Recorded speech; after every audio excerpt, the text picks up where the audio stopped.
You have been close before, not almost close, actually close. You could feel the difference under your feet. The way the ground feels different when you are standing somewhere new. A new income, a new account balance, a new version of what your daily life could look like. You were there. And then something happened. Maybe it was an expense you did not see coming. Maybe it was a decision that felt completely reasonable at the time. Maybe the opportunity simply dissolved without explanation, and you ended up back where you started. The same number, the same ceiling, the same quiet frustration that you have learned to carry without calling it by its real name. Most people who experience that look outward for the cause. Bad timing, wrong circumstances, not enough of something. That explanation is understandable. From the outside, that is exactly what it looks like. But here is what nobody has named for you yet. There is a reflex inside you. Not a thought, not a belief, not a habit. A reflex. Something that fires below the level of conscious decision. It fires specifically when you are getting close, not when you are failing, when you are succeeding. And in the fraction of a second before you are even aware it has fired, it has already begun pulling you back toward familiar ground. Not because you are broken, because your nervous system is doing exactly what it was built to do. You have felt this. You just did not have language for it. By the time this is over, you will not only have the language, you will know precisely where the reflex lives, why it activates at the moment it does, and what it takes to stop canceling what you have already earned. Chapter 1. You keep getting close and then losing it. Across every age of human history, a particular mystery has followed us.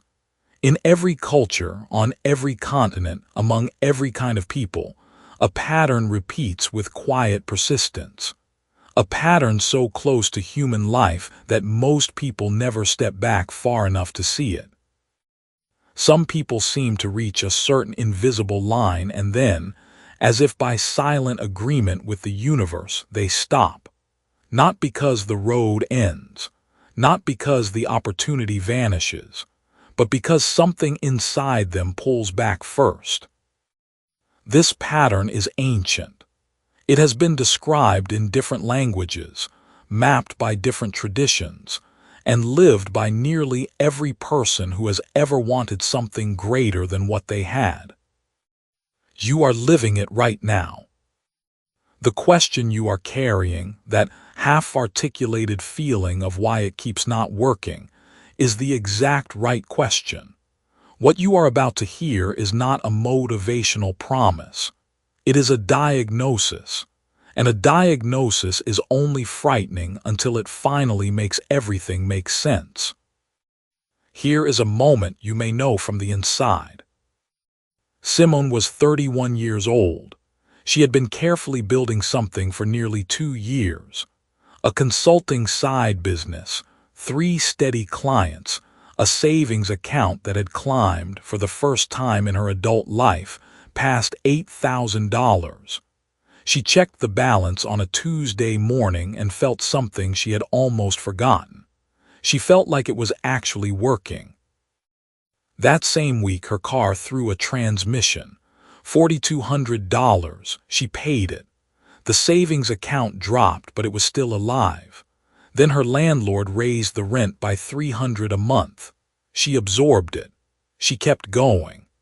Then one of her clients, the biggest one, quietly moved their budget to an internal hire, and just like that, the income she had counted on for 8 months was gone in a single email. 𝗜𝗠𝗣𝗧𝗔𝗡 sat at her kitchen table on a Friday evening and looked at her laptop screen and thought, I was so close. She was not wrong, she had been close. That is exactly the point. Look back at the life you were living at that point 3 years back before hindsight edits it, not in an abstract way specifically.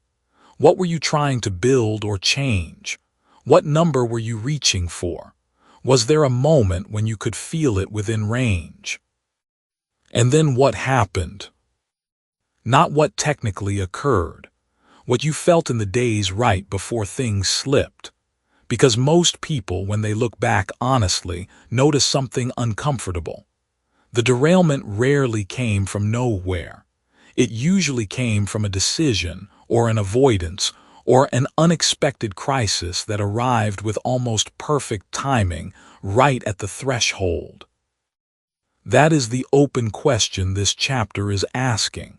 Why does it keep happening at the threshold and not before it? The easy answer is luck. Bad luck, bad timing, bad circumstances. The comfortable answer is that the world is unpredictable and sometimes things simply fall apart. And that answer is partially true. The world is unpredictable. Things do fall apart. But here is what that explanation cannot account for: the pattern. One near miss is misfortune. 2 is worth examining. 3 or more is a system. And you do not keep experiencing the same pattern by accident. You experience it because something inside you is producing it.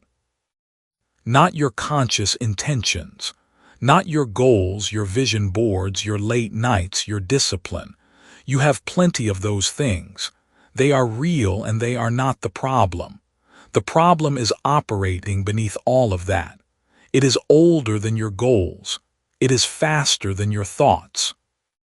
Before you decide something is worth pursuing, something else has already decided whether you will actually reach it. That something is your subconscious nervous system. It has one overriding function that has nothing to do with your happiness, your success, or your desire for a better life. Its function is stability. Specifically, it is wired to maintain the state it recognizes as safe, and safe is not the same as good. Safe is familiar. Safe is what you have already survived. Safe is the financial and emotional range you have lived inside long enough that your body considers it home. Anything that threatens to move you out of that range, even upward, even toward exactly what you want, registers as a threat. The subconscious does not distinguish between danger and unfamiliarity. It only distinguishes between known and unknown. And when you approach the upper edge of what is known, it fires. This firing is what this book calls the homeostasis reflex. It is not a metaphor. It is a real neurological event. Your body runs on biological homeostasis every second: temperature, blood pressure, heart rate, all of it constantly correcting toward a set point. Your nervous system applies that same correction to your psychological and financial state.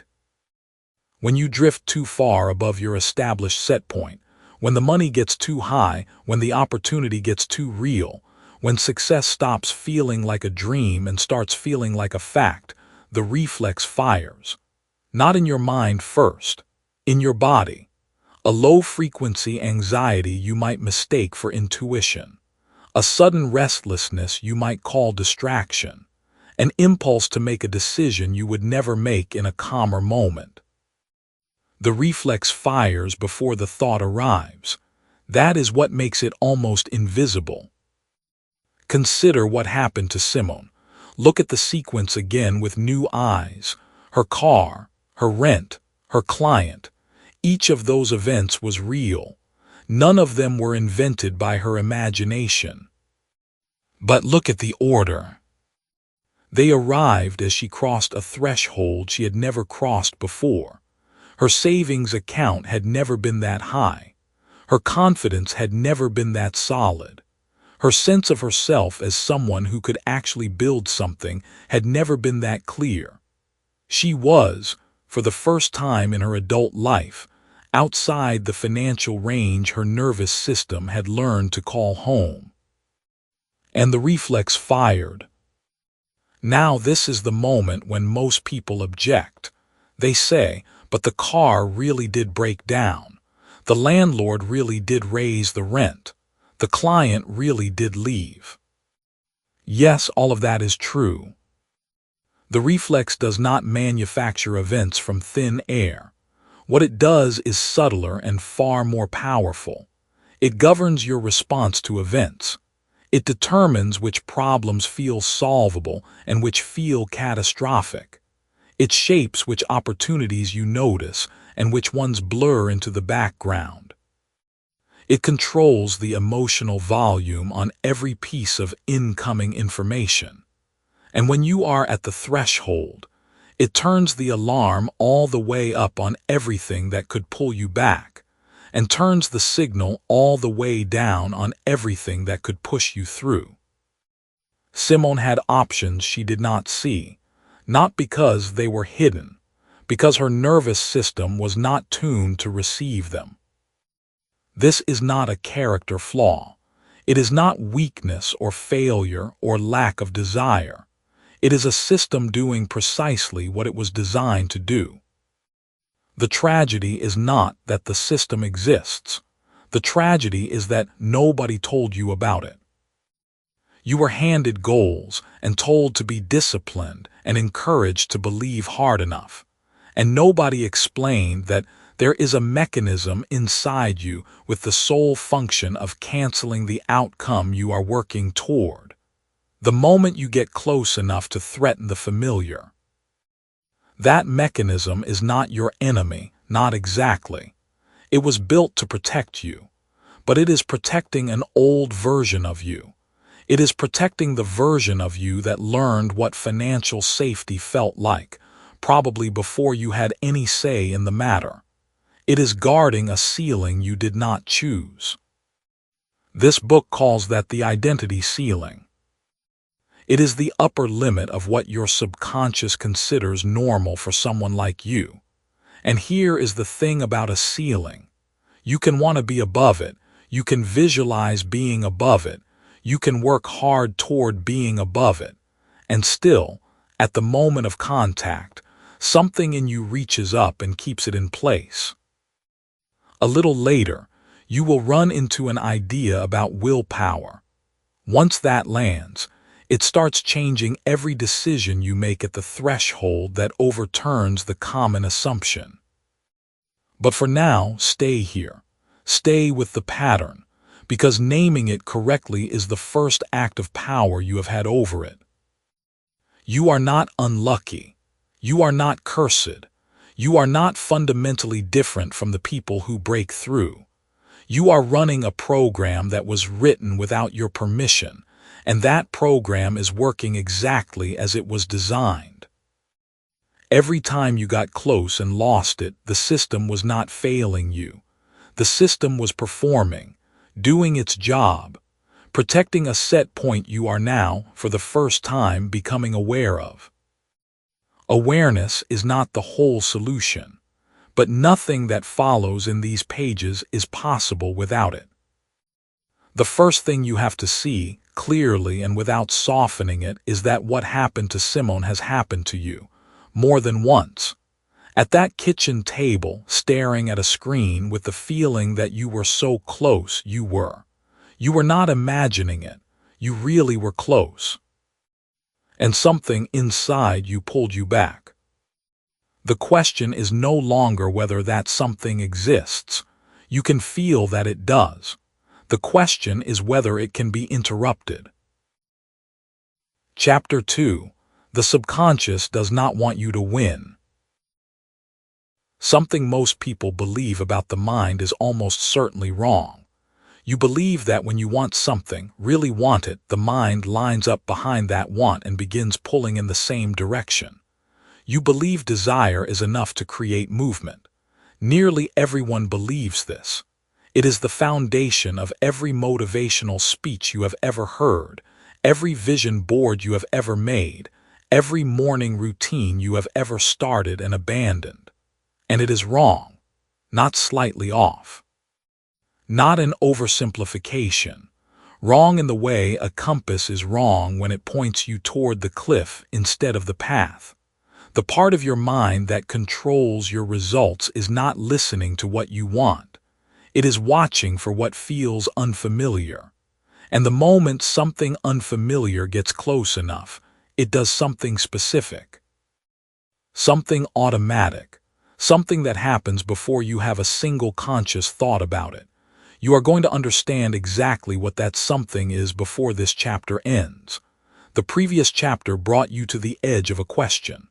The question is whether that pattern, the one that kills the almost, can be interrupted. Hold that question. The answer is yes, but you cannot interrupt something you cannot see. Right now, the pattern is invisible to you because you have been looking in the wrong direction. You have been watching your actions. You should have been watching your nervous system. Here is what is actually happening inside you every time you get close to a financial breakthrough. Your brain contains a structure about the size of an almond buried deep in the center, older than language, older than reason. It is called the amygdala. Its only job, the job it has been doing since before human beings had words for anything, is to scan your environment and decide whether you are safe. Not happy, not successful, safe. It does not care about your goals. It does not know the difference between a dangerous animal in the dark and a wire transfer for more money than you have ever had in your account. It only knows one thing, familiar or unfamiliar. And unfamiliar means threat. Think about that for one moment. The same mechanism that kept your ancestors alive by making them run from predators is now the mechanism deciding whether or not you get to keep that raise, accept that opportunity, or stay in that room with people who are building real wealth. The tool for survival became the ceiling on your success. It did this without your permission, without your awareness, and with absolute authority over your behavior. This is what the researchers call homeostasis. The body and the brain working together will always attempt to return to a known state, a familiar temperature, a familiar energy level, a familiar financial position. When you were 17, your nervous system built a map of what normal felt like. Maybe normal meant a certain amount of money, a certain kind of tension around bills, a certain background hum of financial worry that was so constant you stopped noticing it. The way you stop noticing the sound of a refrigerator. That became your baseline. That became the ceiling your subconscious will spend the rest of your life defending. And here is what nobody tells you about that ceiling. Your subconscious does not defend it by making you feel afraid. That would be too obvious. You would notice fear. Instead, it creates self-sabotage that feels like logic. It creates hesitation that feels like wisdom. It creates procrastination that feels like preparation. It gives you 1,000 very reasonable-sounding reasons to stay exactly where you are, just at the moment when moving forward would put you above the line it considers safe. Consider a man named Marcus. Marcus was 31, and he had spent the better part of 3 years building a freelance consulting business from his apartment. Small clients, steady but modest income, nothing that alarmed his nervous system because nothing exceeded what he had always privately believed he deserved. Then a referral came in. A real company, mid-sized, with a real budget, offering Marcus a contract that was more than he had made in the previous 8 months combined. He sat with the proposal for 6 days. He rewrote his response 11 times. He told himself he was being thorough. He told himself he wanted to get the language exactly right. On the 7th day, he sent an email declining the contract, citing a scheduling conflict that did not exist. He invented a reason to stay small. And when he closed his laptop that evening, he told his friend later, a deep and almost physical sense of relief. That relief, that was homeostasis completing its cycle. His nervous system had detected a threat, manufactured a solution, executed the sabotage, and delivered the reward of familiarity in the form of calm. All of it happened without Marcus ever understanding what was driving it. He thought he was making a business decision. He was watching an old program run. Return to the life you were living at that point 3 years back before hindsight edits it. Think about what you were about to do, what you were close to, what you almost started or accepted or stepped into. Think about the specific moment you turned around. What did you tell yourself? Was it that the timing was wrong, that you needed more preparation? That something about it did not feel right. Now ask yourself, honestly, slowly, was any of it actually true? Or did it just feel true because you were standing right at the edge of your identity ceiling? This is the mirror moment the whole chapter has been building toward. The pattern Marcus lived is not unique to Marcus. It is structurally identical to what happens inside nearly every person who has ever read a book about wealth and still ended up in the same financial position 2 years later. The information was not the problem. The desire was not the problem. The problem was sitting deeper, in a part of the mind that processes incoming financial reality the same way it processes incoming danger. Here is something that will change how you interpret your past. The subconscious threat response does not require a conscious thought to fire. It fires before thought. It fires in the body first, as a physical sensation, often before you have formed a single word in your mind about the situation in front of you. You feel hesitation before you think hesitation. You feel resistance before you name it. By the time you have constructed a logical reason for why you are pulling back, the decision has already been made somewhere below the floor of your awareness. That sequence matters. The reflex fires before the thought. This is why telling yourself to think positively does not work in the long run. Your conscious mind can hold a positive thought for as long as you concentrate. But the moment your attention relaxes, the subconscious is still running its original program. It is still scanning for familiar.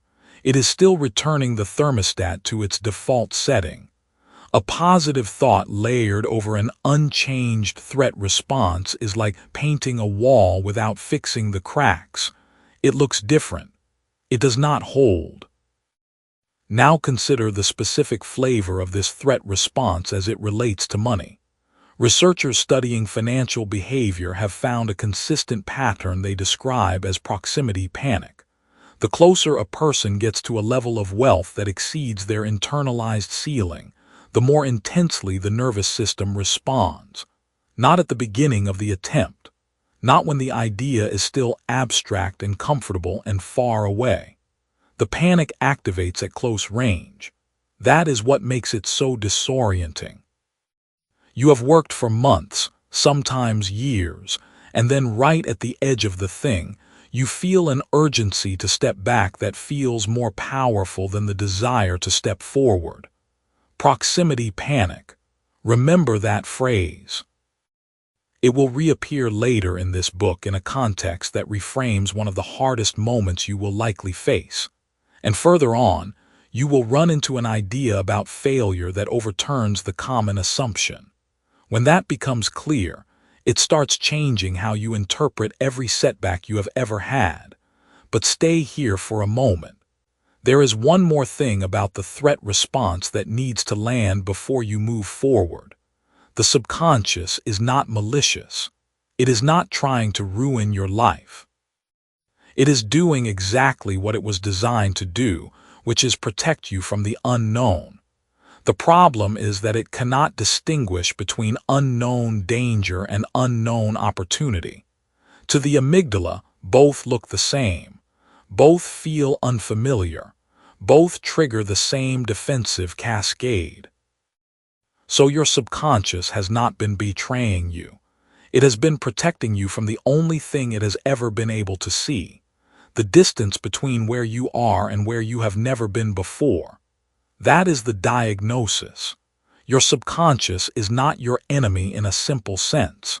It is the guardian of the familiar, doing its job with precision and loyalty, defending a version of you that you have already outgrown. And it fires at a specific moment.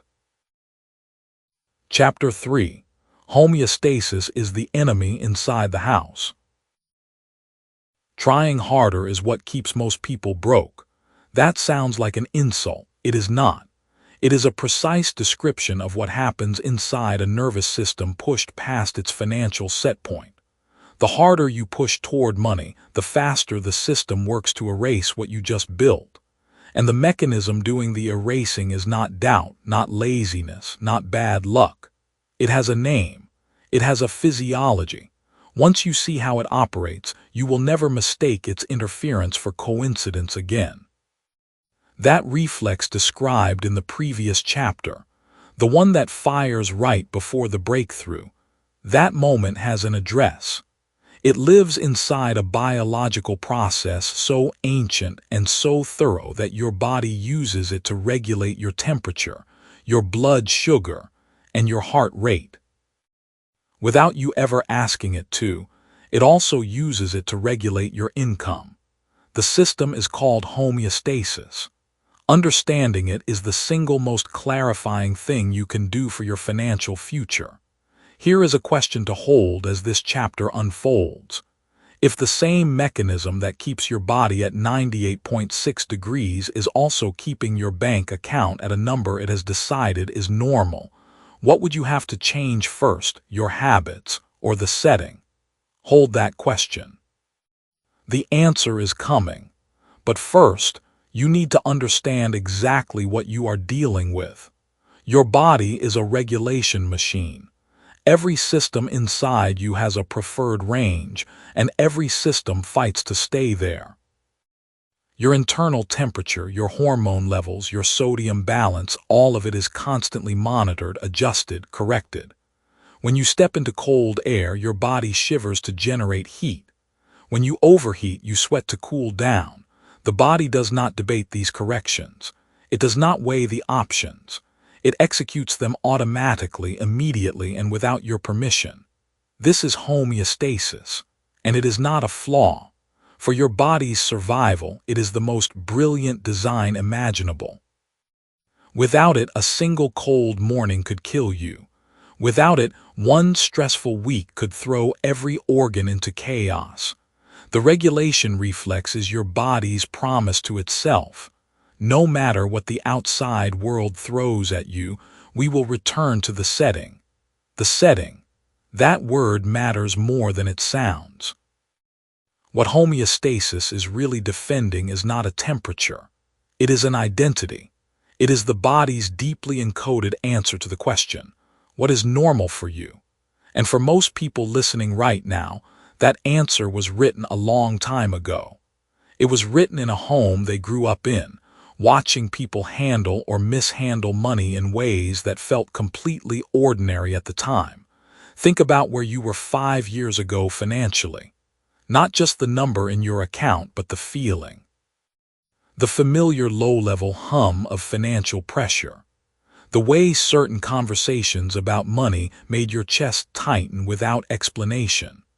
The automatic decisions, the small retreats from opportunity that felt like practicality, but were really something older and quieter operating in the background.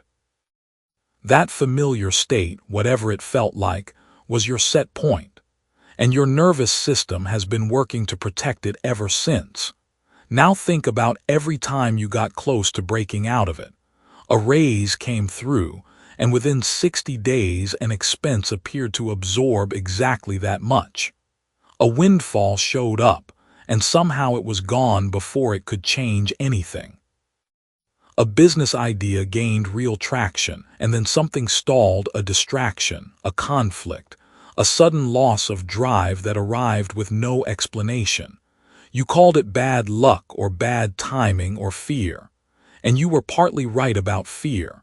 But the fear was not random. It was scheduled. This is the thermostat doing its job. Imagine you set your home thermostat to 68 degrees. The temperature rises to 74 because the sun has been pouring through the windows all afternoon.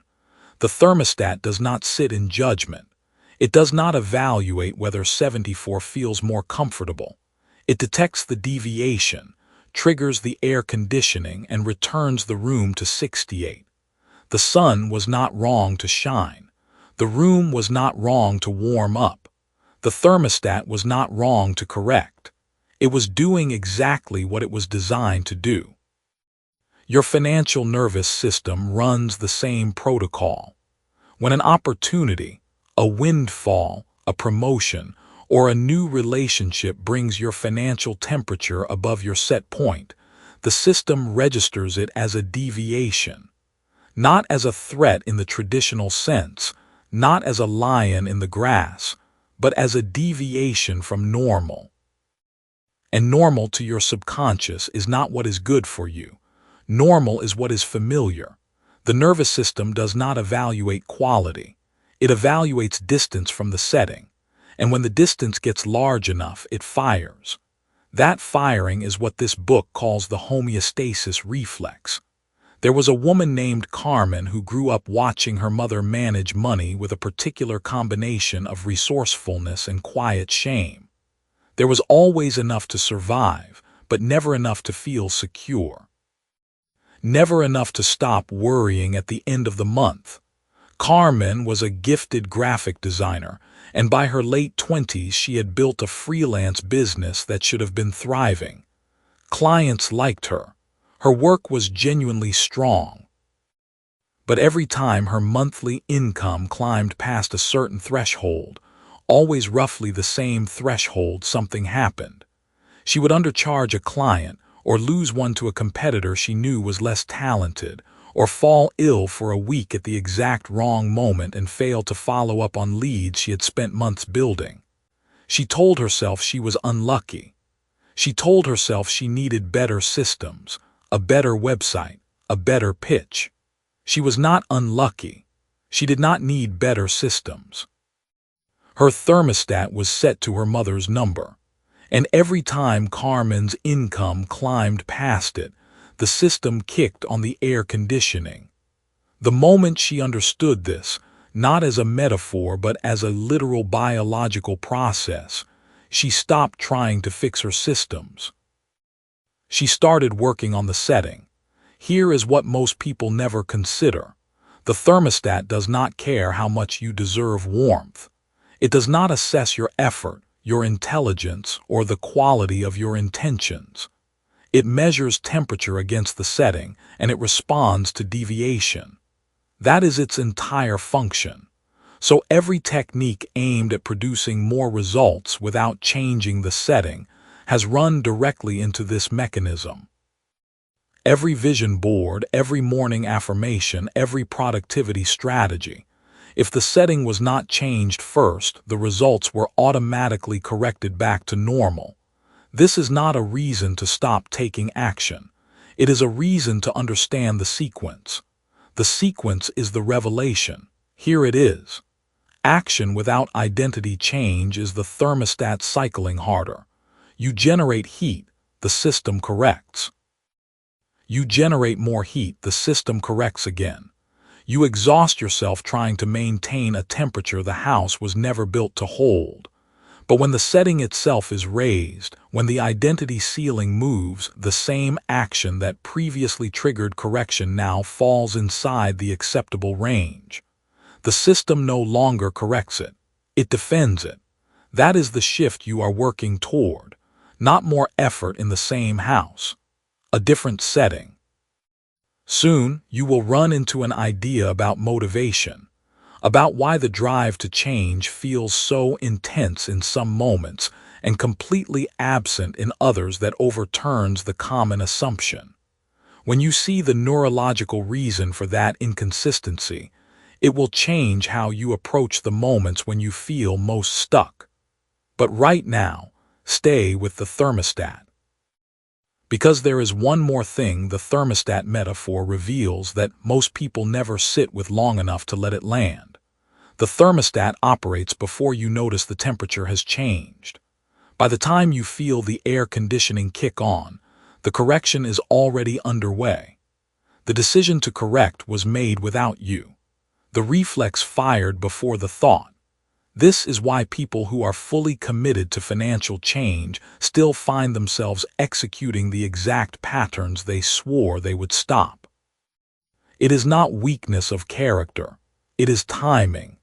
The correction happens upstream of conscious decision, in the part of the nervous system that is faster than intention. You do not choose to self-sabotage. The system executes the correction, and you experience it as a feeling, a mood, a sudden certainty that the timing is wrong, or the risk is too high, or you are just not ready yet. Proximity panic. That is what to call that feeling. The closer you get to the financial state that exceeds your setting, the louder and more convincing the correction becomes. Some people feel it as anxiety. Some feel it as fatigue. Some feel it as a sudden eruption of conflict in a relationship that seemed stable. Some feel it as a compulsive need to spend exactly the amount of money that would neutralize the deviation. Proximity panic is not a sign you are making a mistake. It is a sign you are getting close. It is the thermostat detecting the deviation and pulling harder. Knowing that changes everything. Not because the feeling disappears, it will not disappear just from naming it. But when you know what is happening, you stop treating the panic as information about the opportunity. You start treating it as information about the setting. The panic is not telling you to retreat. The panic is telling you that the setting has not caught up to where you are trying to go. The question is no longer whether you are brave enough, disciplined enough, or ready enough. The question is whether the house has been recalibrated. Now you can return to the question this chapter opened with. What would you have to change first, your habits or the setting? Every habit, every strategy, every tool in every self-help book ever written operates at the level of behavior. Behavior is temperature. But the setting determines what temperature the system will allow to persist. Change the setting and the behavior follows. Try to change the behavior while leaving the setting untouched, and the system will wear you down until you stop. The body enforces the identity, sealing the way a thermostat enforces temperature. So, what is your setting, and who put it there? Chapter 4. The reflex fires before you can think. Something is draining out of your life right now, and it is not dramatic enough to notice. It is not a crisis. It is quieter than that. Every time you get close to a financial threshold, a savings goal, a number you have been working toward, a moment that finally feels like progress, something pulls you back. Not someone, something. And because it happens in the space between intention and action, you have probably blamed the decision itself. You bought the thing. You quit too early. You said yes when you should have said no. But the decision was never the problem. Decisions are downstream. They are effects, not causes. What causes them sits deeper and fires faster than any conscious reasoning you could bring to the moment. You have been managing your behavior when the real event was already finished a quarter of a second before you had a single thought about it. That is what this chapter is about. That gap, that tiny, invisible neurological gap, is where your financial life is actually being decided. Here is a question worth carrying into everything that follows. If your behavior near financial breakthrough is being directed by something that fires before conscious thought, what exactly is directing it? Hold that question. The answer is coming. But first you need to see the mechanics clearly, because understanding the sequence changes everything. Picture the life you were living at that point 3 years back before hindsight edits it, not in a vague, general sense specifically. What was the number in your bank account? What was the ceiling you were bumping against? Was there a figure you kept approaching and somehow kept retreating from? A lot of people have a number like that. not a goal, an invisible wall. And here is the strange part: most people can name it. They know the number. They remember reaching for it and finding themselves on the other side of a bad decision they cannot fully explain. That is not coincidence. That is a pattern. Patterns have causes, and this particular cause has a name. Neurologists call it threat detection. Behaviorists call it homeostasis.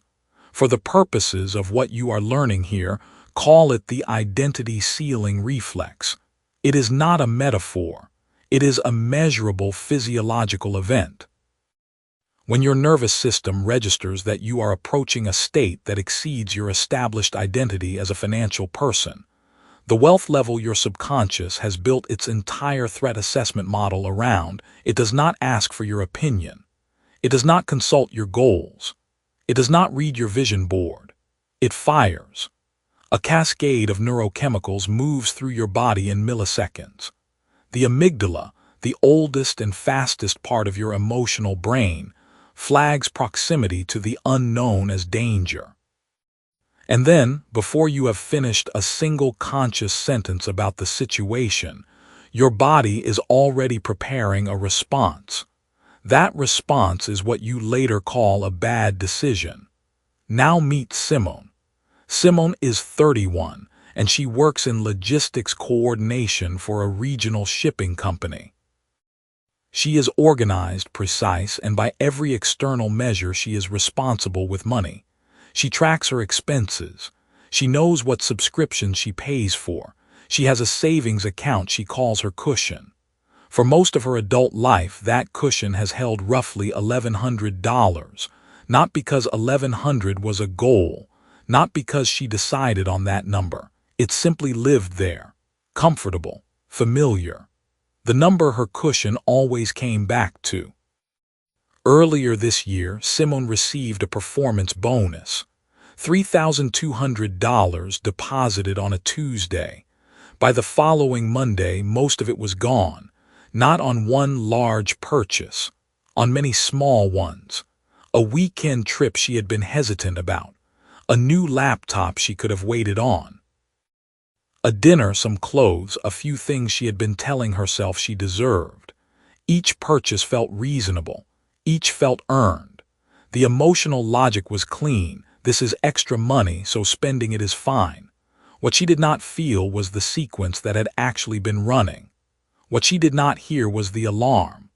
The moment 𝗜𝗠𝗣𝗢𝗧𝗔𝗡 bank account climbed past a certain threshold, past the territory her nervous system associated with normal, familiar, safe, the reflex fired.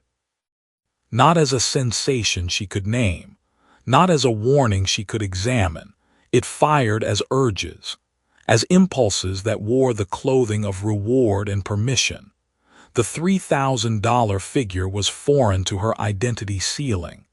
Her subconscious treated that foreignness exactly the way it treats every unknown, as a threat requiring resolution. And resolution meant return. Return to the number that felt like her.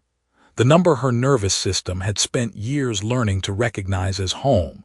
$1,100. She was back there inside a week. Here is the part that takes a moment to absorb. 𝗜𝗠𝗣𝗢𝗧𝗔𝗡 did not feel sabotaged. She felt like she was enjoying herself.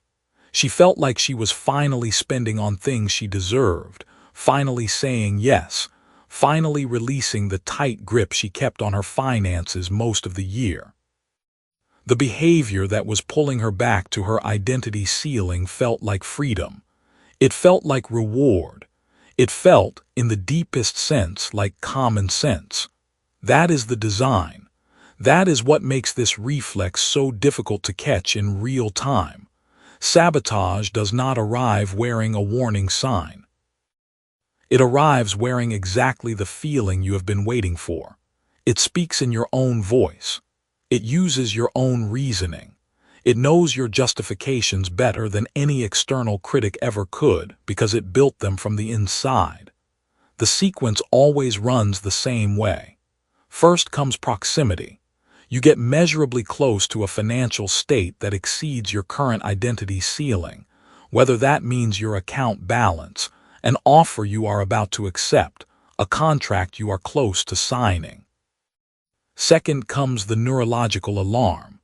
Your threat detection system registers the gap between where you are and where you have always been. It interprets that gap not as progress but as exposure. Third comes the physical response. Cortisol and adrenaline move through your body in a way you will not consciously recognize as fear. But they will express themselves as urgency, as sudden desire, as restlessness or irritability, or the overwhelming sense that you need to do something right now. Fourth comes the behavior, and by the time you are acting, the decision feels completely yours. It feels chosen. It feels logical. The reflex has already done its work. What you experience as a free choice is the final act of a play that started without you. This is where it becomes important to be precise about one thing. The reflex is not your enemy. Calling it a villain would be a mistake. The homeostasis reflex has kept human beings alive for hundreds of thousands of years. Its job is to protect you from the unknown. The unknown, for most of evolutionary history, was genuinely dangerous. An unfamiliar environment. A resource surplus that might attract competition. A change in status that brought exposure. The reflex was the mechanism that pulled people back to the familiar, and the familiar was the safe. That wiring is not broken. It is ancient. It is simply aimed at the wrong target in the context of your financial life. Because now the unknown it is trying to protect you from is your own breakthrough. So where did your specific ceiling come from? The honest answer is that you absorbed it. Not in a single moment, but across hundreds of small ones. What money conversations sounded like at your kitchen table when you were 8 years old? What happened the last time someone in your family made more money than usual? Whether wealth was spoken about as attainable or dangerous or suspicious or temporary. Whether the people around you who had less money treated that as a temporary condition or as a permanent identity. You did not choose any of these inputs. They arrived before you had the vocabulary to examine them. But they built the model your nervous system now uses to decide what level of financial life is safe for you. And that is the thread connecting back to where the last chapter left you. What is your setting, and who put it there? Now you have a sharper answer. Your setting is the ceiling your nervous system defends, and the people who put it there mostly did not know they were doing it. The ceiling is not a punishment. It is an inheritance, a behavioral inheritance, passed down not through biology but through pattern and proximity and repetition. The fact that you inherited it does not mean you have to keep it. Later on, you will run into an idea about willpower and financial decision-making that overturns the common assumption. After that clicks, it starts changing how you act in the exact moment the reflex fires. But before you get there, you need to be able to recognize the reflex in real time, in your own life, in the specific situations where your identity ceiling gets close enough to feel the alarm. Because recognition is the gap between the reflex and the response. Without recognition, there is no gap. The reflex fires and the behavior follows, and you experience it as a free decision. With recognition, something different becomes possible. A fraction of a second of awareness becomes available. And in that fraction, you have something you did not have before. You have a choice. Think about the last time you received unexpected money or came close to a significant financial step forward. Did something happen shortly after? Did you spend in a way that brought your balance back down? Did you delay the opportunity, find a reason to hesitate, encounter a sudden practical problem that seemed unrelated? You do not need to answer that out loud, but sit with it honestly for a moment. The pattern Simone lived through is not rare. It is the pattern. The specific spending categories differ. The specific thresholds differ. The specific flavor of justification differs, but the architecture is identical. Proximity to the ceiling, alarm, cascade, behavior that returns you to familiar ground, every time, on schedule. And always wearing the mask of something reasonable. The reflex fires before you can think.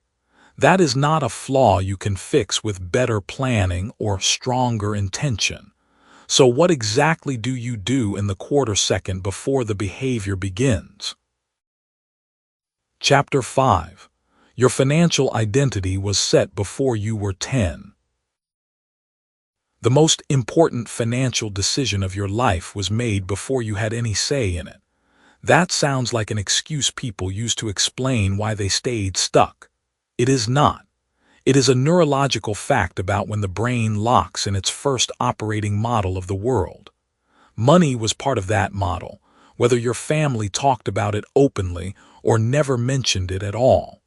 Here is the tension that nobody names. You have been treating your money problems as an adult problem.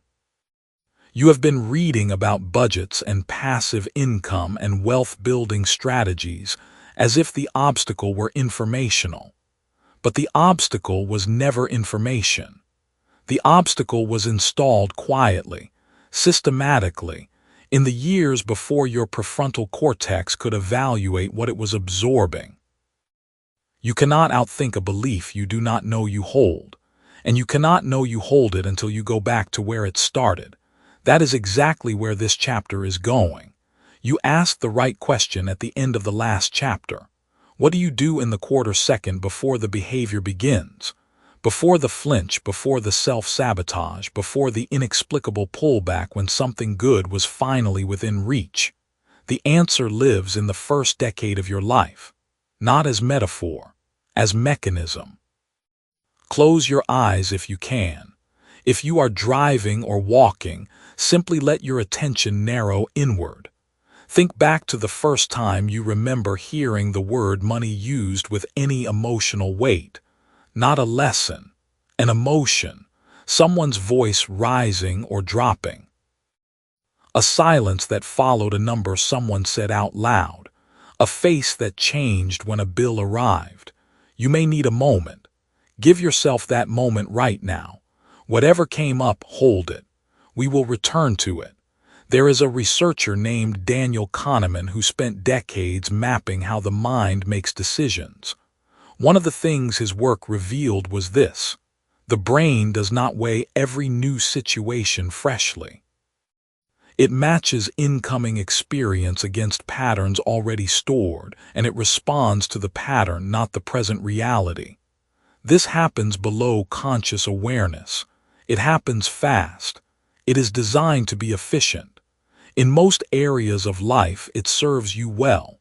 In the area of money, for a great number of people, it does not serve them at all. Because the pattern it is matching against was formed in a house where money was a source of fear or shame or scarcity, or impossible tension between two people who loved each other and still could not stop fighting about the bills. Your subconscious does not know that house no longer exists. That is the problem, not your discipline, not your ambition, not your intelligence. The problem is that you are a fully capable adult operating inside an identity that was sketched in crayon by a child who was just trying to understand why the grown-ups got quiet when money came up. Think about a woman named Renata. She grew up in a household where her mother, a nurse who worked double shifts, would sometimes stand at the kitchen counter on Sunday evenings sorting envelopes into two piles. One pile she paid, one pile she turned face down. Renata never asked about the face down pile, but she watched every Sunday. The face down pile meant something. It meant that having enough was not a permanent state. It meant that money had the power to divide the world into safe and unsafe, and that the line between those two worlds was thin and movable and always threatening to shift. Renata grew up. She became a graphic designer, good at her work, well regarded by clients. And every time her income approached a number just above what her mother had ever earned, something in Renata would find a reason to slow down. A client relationship would deteriorate. A project would stall. She would take on less work without quite deciding to. She described it to a friend once as feeling like she was getting too big for the room. She did not know why. She assumed it was fear of failure. It was not fear of failure. It was the identity ceiling doing exactly what it was built to do. Pulling her back to the financial altitude her nervous system had learned to recognize as normal, as safe, as home. The face-down envelopes were still on the counter. In her nervous system, they never left. This is what the homeostasis reflex actually is. Not laziness, not self-destruction.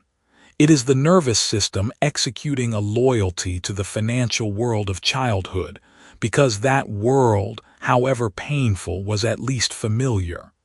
The nervous system, at its most primal, values familiar over good. It values predictable over better. It will choose a known discomfort over an unknown comfort almost every time, unless something intervenes. As this book keeps moving, you will run into an idea about positive thinking and money that overturns the common assumption. Once you grasp that turn, it starts changing how you actually use your own attention. But right now, the important thing is this. You need to identify when your ceiling was set and by whose hand. Go back to that early memory you surfaced a few minutes ago.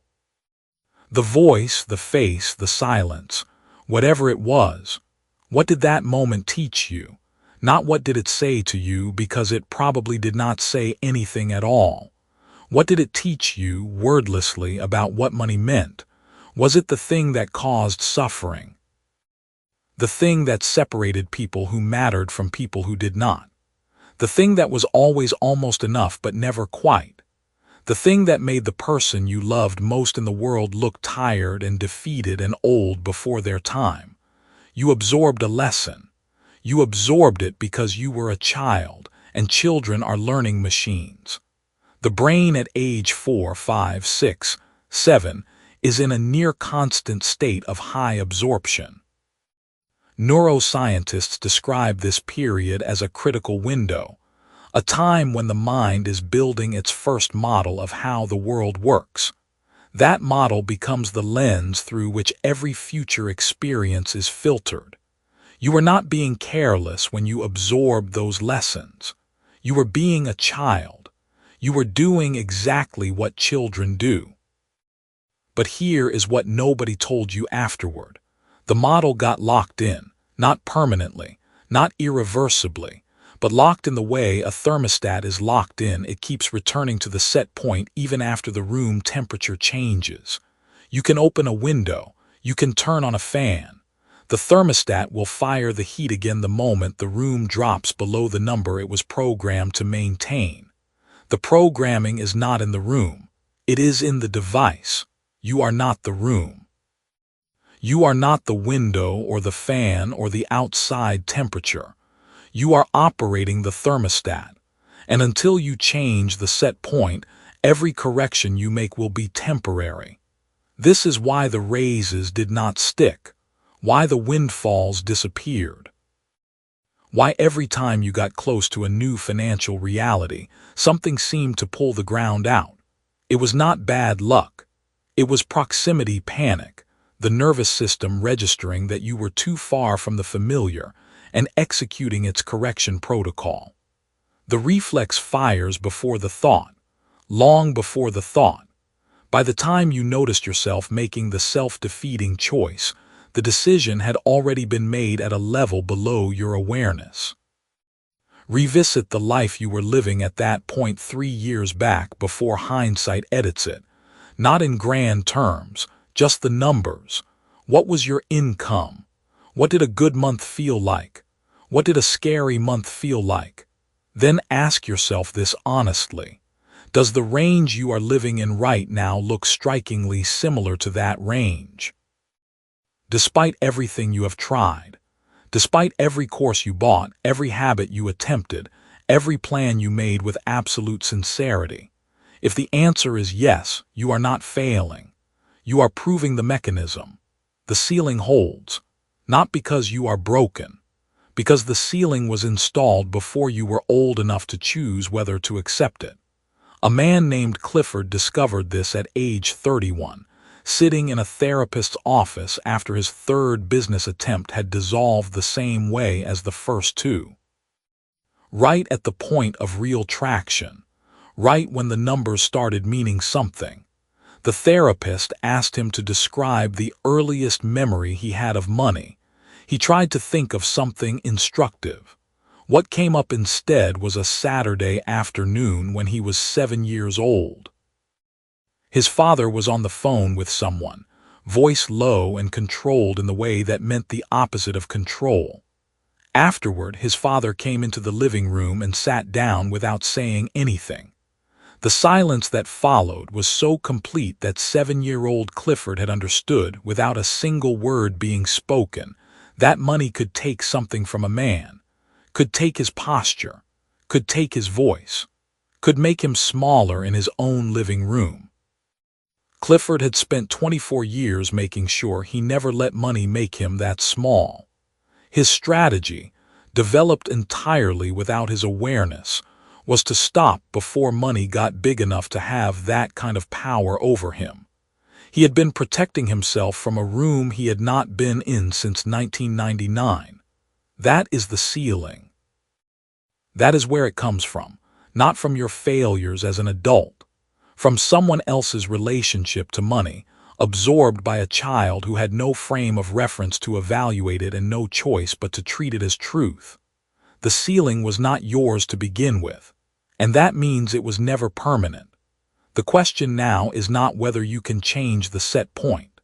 The question is what the set point actually is, the precise number, the exact emotional signature, the specific moment the reflex fires. Because until you can see it clearly, you cannot act on it in time. What did money feel like in the house you grew up in? Chapter 6. Manifestation tools work until the threshold. Something is being drained from you right now. You cannot see it happening.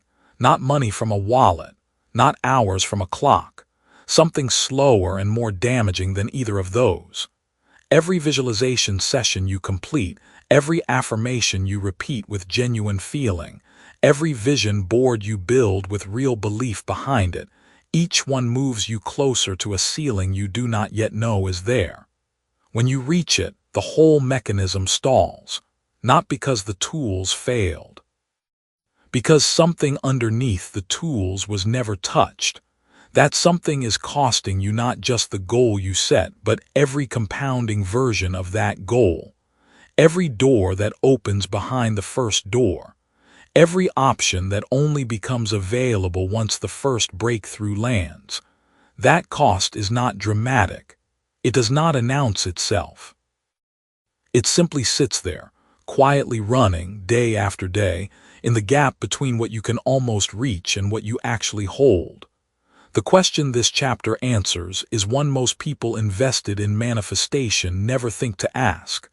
Not how to want more, not how to believe more, but why the wanting and the believing reliably stop working at the same point, and what is actually happening in that moment. That question was planted at the end of the last chapter.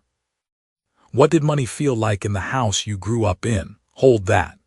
The answer to that question and the answer to why your tools stall are the same answer. You will see exactly how before this chapter ends. Start with what the tools genuinely do. This is not an argument against them. Visualization works. The research behind mental rehearsal is substantial and real. Athletes, surgeons, and performers use versions of it because it genuinely changes the brain's preparation for action. Affirmations work too, when used correctly, because repeated language shapes the lens through which you interpret incoming experience. The law of attraction, stripped of its mystical framing, describes something real. What you consistently focus on influences the actions you take, and the actions you take influence outcomes. These things are not fantasy. The tools work. The problem is not the tools. The problem is the boundary they work within, and that boundary is invisible until the moment you hit it. Think about the first time you tried something like this seriously. Maybe you started repeating a number, an income figure, a savings target every morning. Maybe you made a specific practice of visualizing yourself already living a different financial reality, and something happened. Small things began to shift. An unexpected opportunity appeared. A conversation led somewhere useful. Money moved in a direction it had not moved before. You felt the tools working because they were working. That feeling was real. Here is where it gets precise. Those early shifts happened in the space between where you were and where your subconscious nervous system had established as its familiar range. Inside that space, there is room to move. The homeostasis reflex, that deep biological drive to return to what is known, does not fire hard inside the familiar range. It has no reason to. You are not threatening the set point. You are moving within comfortable territory, even if it feels like progress. And progress it is, real progress, until you approach the ceiling. A woman named Camille spent 3 years building what she described as a consistent practice. She was specific about it, not vague wishing but structured daily work. She visualized her consulting business clearing 6 figures. She wrote the number by hand each morning. She kept a record of evidence, small wins she cataloged to reinforce the feeling of it being real.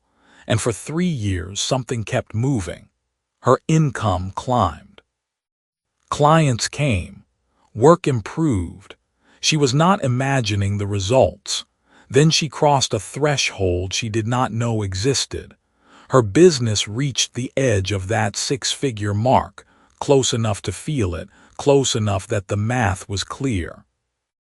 And then something happened that she would later describe as the strangest financial experience of her life. Clients she had seemed to close fell through at the last moment. A large contract arrived and then evaporated over a single misread email. She made a pricing decision that undercut her own position in a way she could not explain afterward. She worked harder. She added more visualization time. She revisited her affirmations with more intensity. Nothing moved. She thought she had lost her belief. She spent months trying to rebuild it. What she had actually encountered was not a failure of belief. It was the ceiling. The ceiling is not a limitation of ambition. It is not a reflection of talent. It is a neurological set point, established long before Camille ever picked up a book about manifestation, long before she knew what a vision board was. It was set in the environment she grew up in, the emotional texture of money in that house, the conversations she heard and the ones she never heard, the feelings that money carried when she was too young to evaluate them. By the time she was an adult trying to build something different, that set point was running silently in the background of every decision she made. Not loudly, not obviously, but reliably. Here is the precise mechanism. Visualization and affirmation change desire. They shift what you want, what you focus on, what you move toward. They are genuinely powerful at doing that. But desire is not the same as identity. Wanting a different financial reality is not the same as the subconscious nervous system recognizing that reality as safe. When you move from desire toward actual arrival, when the money is not imagined but incoming, when the number is not repeated but real, the homeostasis reflex does not evaluate your desire. It evaluates your identity. It asks a single question. Does this match what you are? If the answer is no, the reflex fires, not as a thought you can catch and counter. Before the thought, the reflex fires before you have the conscious experience of resistance. A decision gets made that you experience as a decision, but that was already shaped by the reflex before your reasoning mind arrived. A phone call goes unmade. A follow-up gets delayed just long enough. A price gets softened. An opportunity gets rationalized away. None of it feels like sabotage. All of it feels like circumstance. This is proximity panic. It does not arrive when the goal is distant. It arrives when the goal is close. Because close is when the nervous system actually registers the threat to the familiar range. Think back to your relationship with money back then before memory tidies it up. Not just the number, the feeling. How you checked your account. What you told yourself you could and could not afford. What kind of person you understood yourself to be in relation to money. Now think about what you have tried to build since then. Where did the real movement stop? Not the early movement. The later movement. The movement towards something that would have genuinely changed the category you live in. Where did it get strange? Where did things that should have worked stop working? Where did you find yourself doing things that made no sense to you in retrospect? That location, that specific edge where progress went quiet, that is where your ceiling sits. Here is why the tools cannot move it. Manifestation methods operate at the level of conscious intention and emotional rehearsal. They work with what you want and what you can imagine wanting. They are tools of desire and focus. The ceiling is not built from desire or focus. It is built from identity. Specifically, it is built from the nervous system's definition of what a person like you is allowed to hold without triggering the return mechanism. You can want past the ceiling your entire life. The ceiling does not respond to wanting. In a later section, you will run into an idea about resistance. The idea that resistance is something you fight that overturns the common assumption. When that point settles, it starts changing how you actually move through the moments that matter most. But for now, understand this. The tools moved you. They genuinely moved you. If you have used these practices with real commitment, you have likely already proven this to yourself. Things shifted. Results appeared. Something in your life changed in response. That was not delusion. That was real movement produced by real methods. The tools did exactly what they are designed to do. They moved you toward the ceiling. That is not a small thing. It is necessary. You cannot work on a ceiling you have never approached. Every session of visualization, every carefully chosen affirmation, every deliberate act of focused belief, it brought you closer. It made the problem visible. It put you in the room where the actual work can happen. But there is a different kind of work required now. Not more desire, not stronger belief, not longer sessions or more vivid imagery. The work now is on the structure underneath the tools, the identity set point, the subconscious nervous system's definition of the financial self. That is what the homeostasis reflex is protecting. That is what has to be reached. Reaching it requires understanding that the reflex fires not because you are failing, and not because the universe is withholding, and not because your belief was not strong enough. The reflex fires because it is doing precisely what it was built to do. It is maintaining a familiar state. It is doing its job. Your job now is to change the job description. Manifestation tools move you toward the ceiling. They cannot move the ceiling. The ceiling only moves when the identity underneath it changes. So the question waiting in the next chapter is not how to want more. You already want enough. The question is, what does it actually take to change what the nervous system calls home? Chapter 7. The precise moment the veto fires.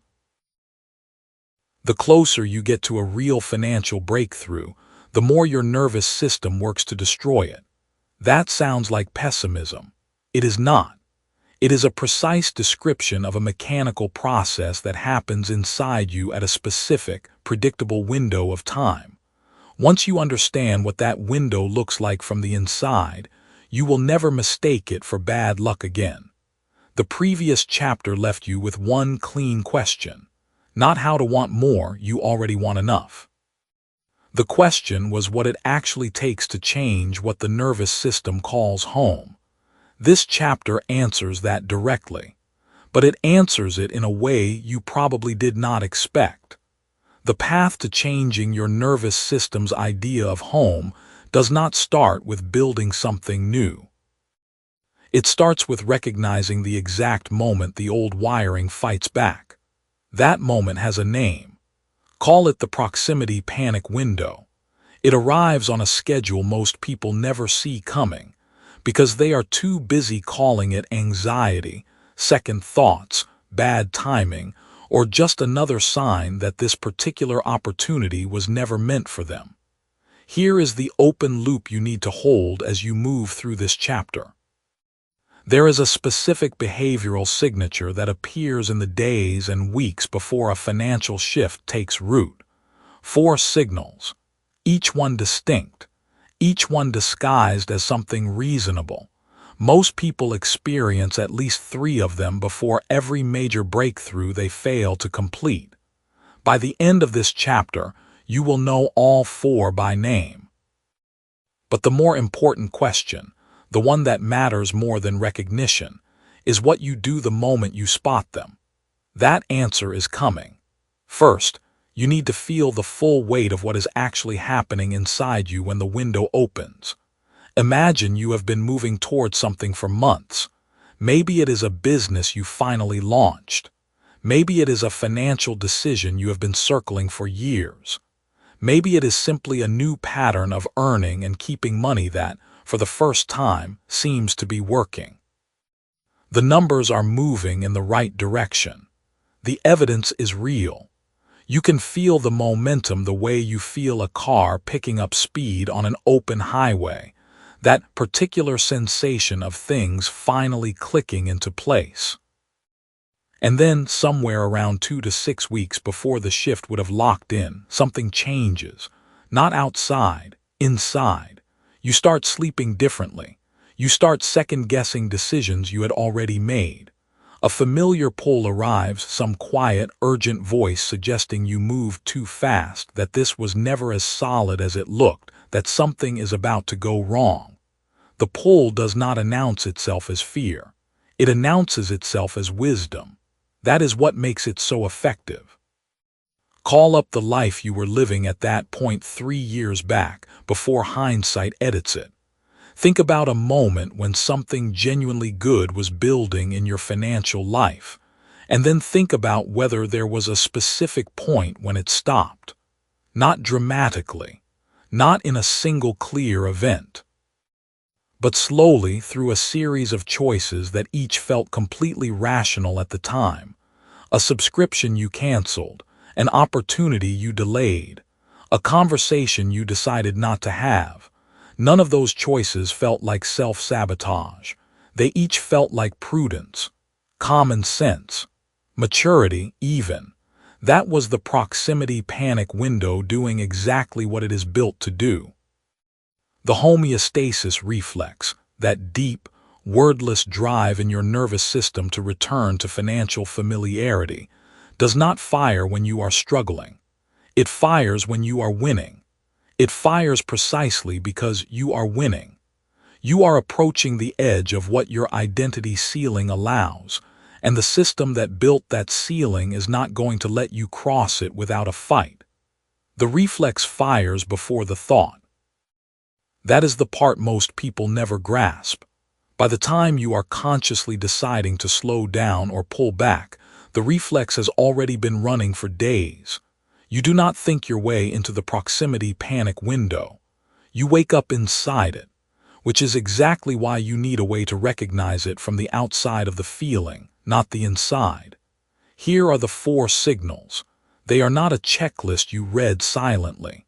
They are patterns you feel in your body and your behavior.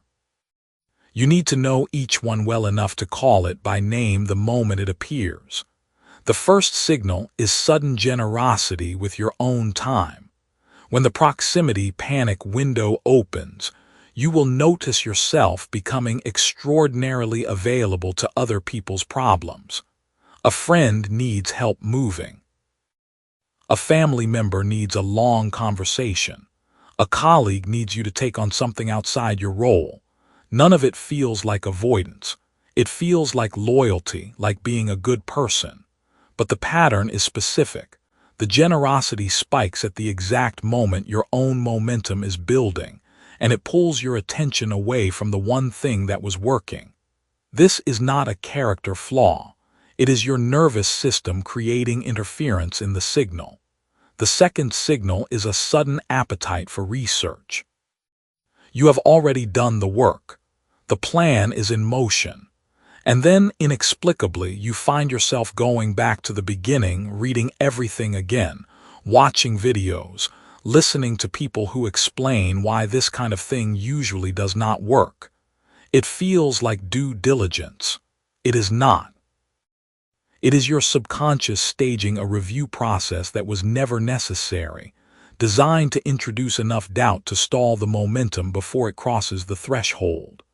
The third signal is a physical restlessness with no clear source, not anxiety with a name attached, not fear of a specific outcome, just a low hum of wrongness that settles into your chest or your stomach or the back of your neck. You cannot point to what is causing it, which means you cannot argue yourself out of it. You start looking for an explanation, and you usually find one, something small in your external circumstances that you retroactively assign the feeling to.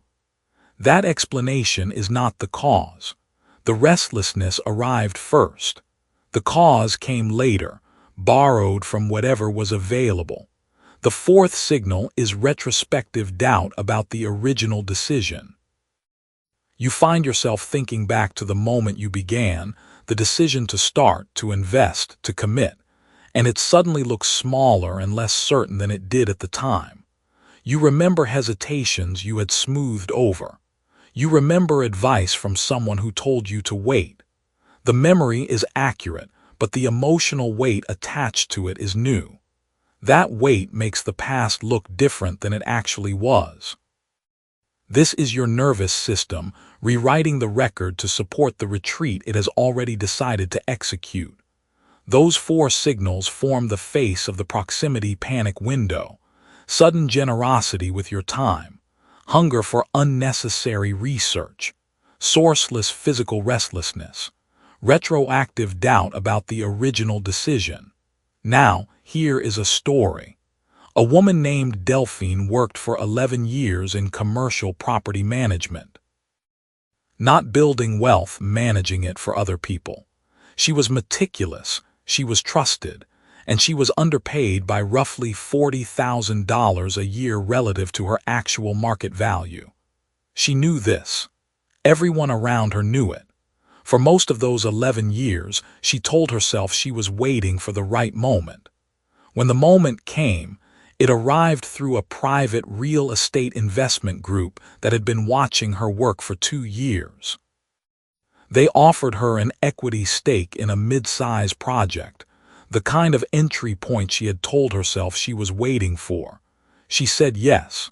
She signed the preliminary documents. She told her husband at dinner that night that this was finally it. 6 weeks later, she had not returned 3 phone calls from the group's lead. She had spent 40 hours researching horror stories about private equity fraud. She had volunteered to chair a committee at her son's school that she had zero interest in. And she had begun telling people quietly that she had looked more closely at the opportunity and found structural concerns she wasn't comfortable with. The structural concerns were real. They were minor. She had encountered far larger risks without blinking in 11 years of professional work.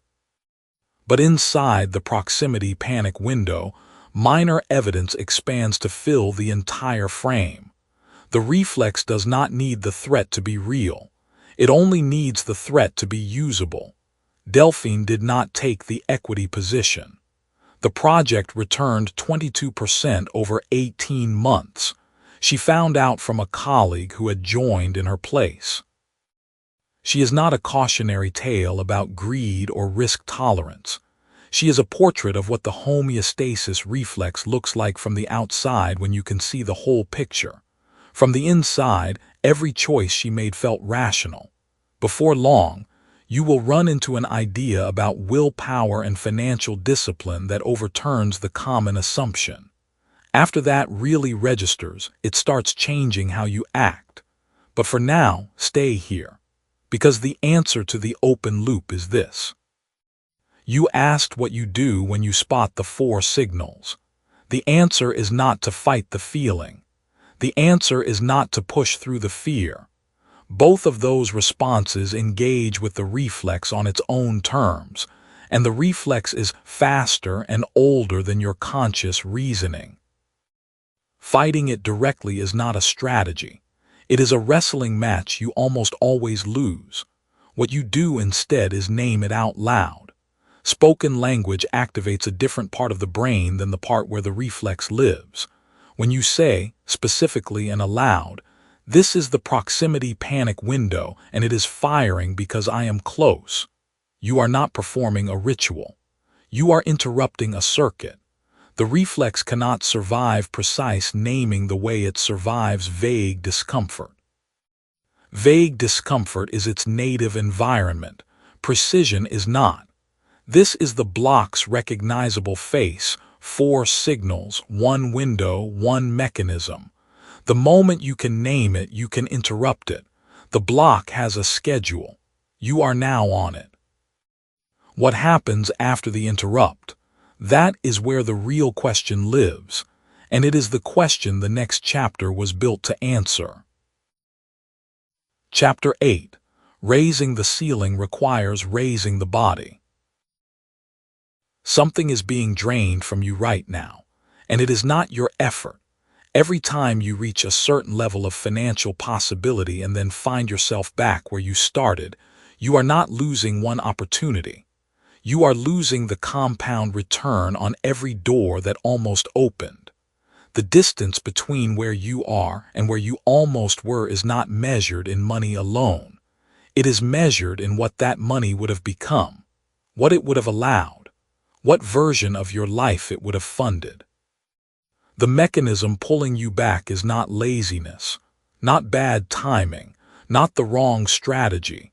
It is located inside your own body, running silently below the level of thought. This chapter names that mechanism precisely. Then it hands you something most people never receive, not a mindset technique, not an affirmation, a physical practice that directly reprograms the reflex. What happens after the interrupt is the question the previous chapter left open. This is where that question gets answered. Here is what you have not been told. Your body is not a passenger in your financial life. It is the gatekeeper. Think about the last time something genuinely good was about to happen financially. A contract getting close. A number appearing in your account that was larger than usual. An offer that felt real. Now think about what happened in your chest, in your stomach, in the speed of your breath. Something shifted. And not in a pleasant way, not excitement without edges, something that felt more like warning, like standing at the edge of something tall even though you were sitting safely in a chair. That feeling is not coincidence. It is the homeostasis reflex announcing itself, and it announces itself first in the body, always before the thought that follows. Here is the open loop you are going to carry through this chapter. If the reflex fires in the body before the mind processes the threat, why has every technique you have ever tried aimed at the mind? Hold that question. Do not answer it yet. Just carry it. You have heard about the identity ceiling before in earlier chapters. The subconscious has drawn a line around what feels like home, financially speaking. Cross that line, and the reflex fires. The reflex does not ask permission. The reflex does not wait for your opinion. It fires the way a knee fires when a doctor taps it with a small hammer. The knee does not think about the tap. Neither does your nervous system think about the good news arriving in your bank account. It simply contracts. It begins the work of returning you to familiar ground. The part most people miss is that this contraction is physical. You can feel it. You have felt it. You simply were not told what you were feeling. Consider a woman named Renata. She had spent 4 years building a small consulting practice after leaving a corporate job that paid her adequately and made her feel small every single day. 4 years of client calls, of proposals, of months where she wondered if she had made a catastrophic mistake. And then, in the spring of her 4th year, a client referred her to a company that wanted to hire her at a rate she had never charged. The number in the proposal she sent back was twice what she had ever asked for. The client said yes without negotiating. Renata did not celebrate that evening. She sat at her kitchen table and felt her heart beat in a way that felt wrong. She convinced herself the client would cancel. She sent a follow-up email that almost apologized for the price. She shortened the contract timeline in a revision she sent the next morning, cutting her own income by nearly a third. She told herself she was being practical. The client signed. Renata earned well, but not what she had originally proposed, not what they had originally agreed. She did not do this because she was afraid of success in some abstract sense. She did it because her body was in full alarm at a number that exceeded its ceiling. The mind found reasons. The body led. That is the mechanism. That is what you are working with. Now here is what changes everything. The nervous system is trainable, not by talking to it, not by convincing it with logic or vision boards or repeated phrases, by moving it through physical experiences that teach it a new tolerance.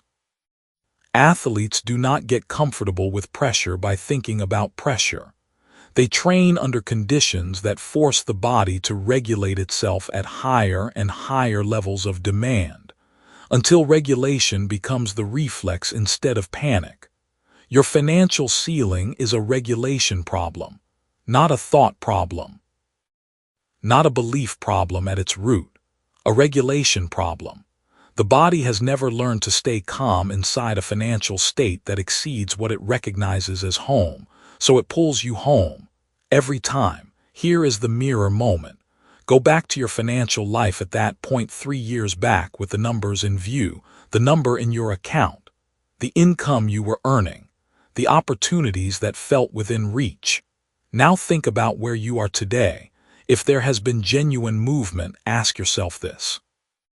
Was there a moment when more was possible and you stepped back from it? Not dramatically, quietly. A decision that felt responsible. A choice that felt like wisdom but left you exactly where you started. That was the reflex firing. You were not weak. You were unequipped. There is a difference, and that difference matters more than you know. So how do you train the body to tolerate what the mind is reaching for? The first approach is deliberate physical exposure to the uncomfortable feeling itself. This is not meditation in the abstract sense. It is specific. When you feel the proximity panic, that tightness in the chest when something good is arriving, you do not breathe it away. You breathe into it. You locate it precisely in your body. You do not narrate it, explain it, or justify it. You simply sit with the physical sensation while breathing slowly enough to keep your heart rate from climbing. You are not trying to feel better. You are trying to teach your body that it can remain present inside this feeling without taking action to escape it.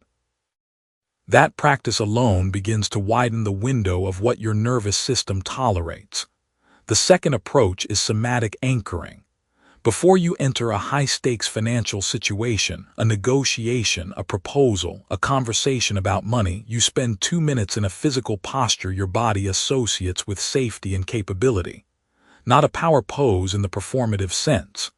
A genuine physical reset, feet flat on the floor, spine long, hands open on your thighs.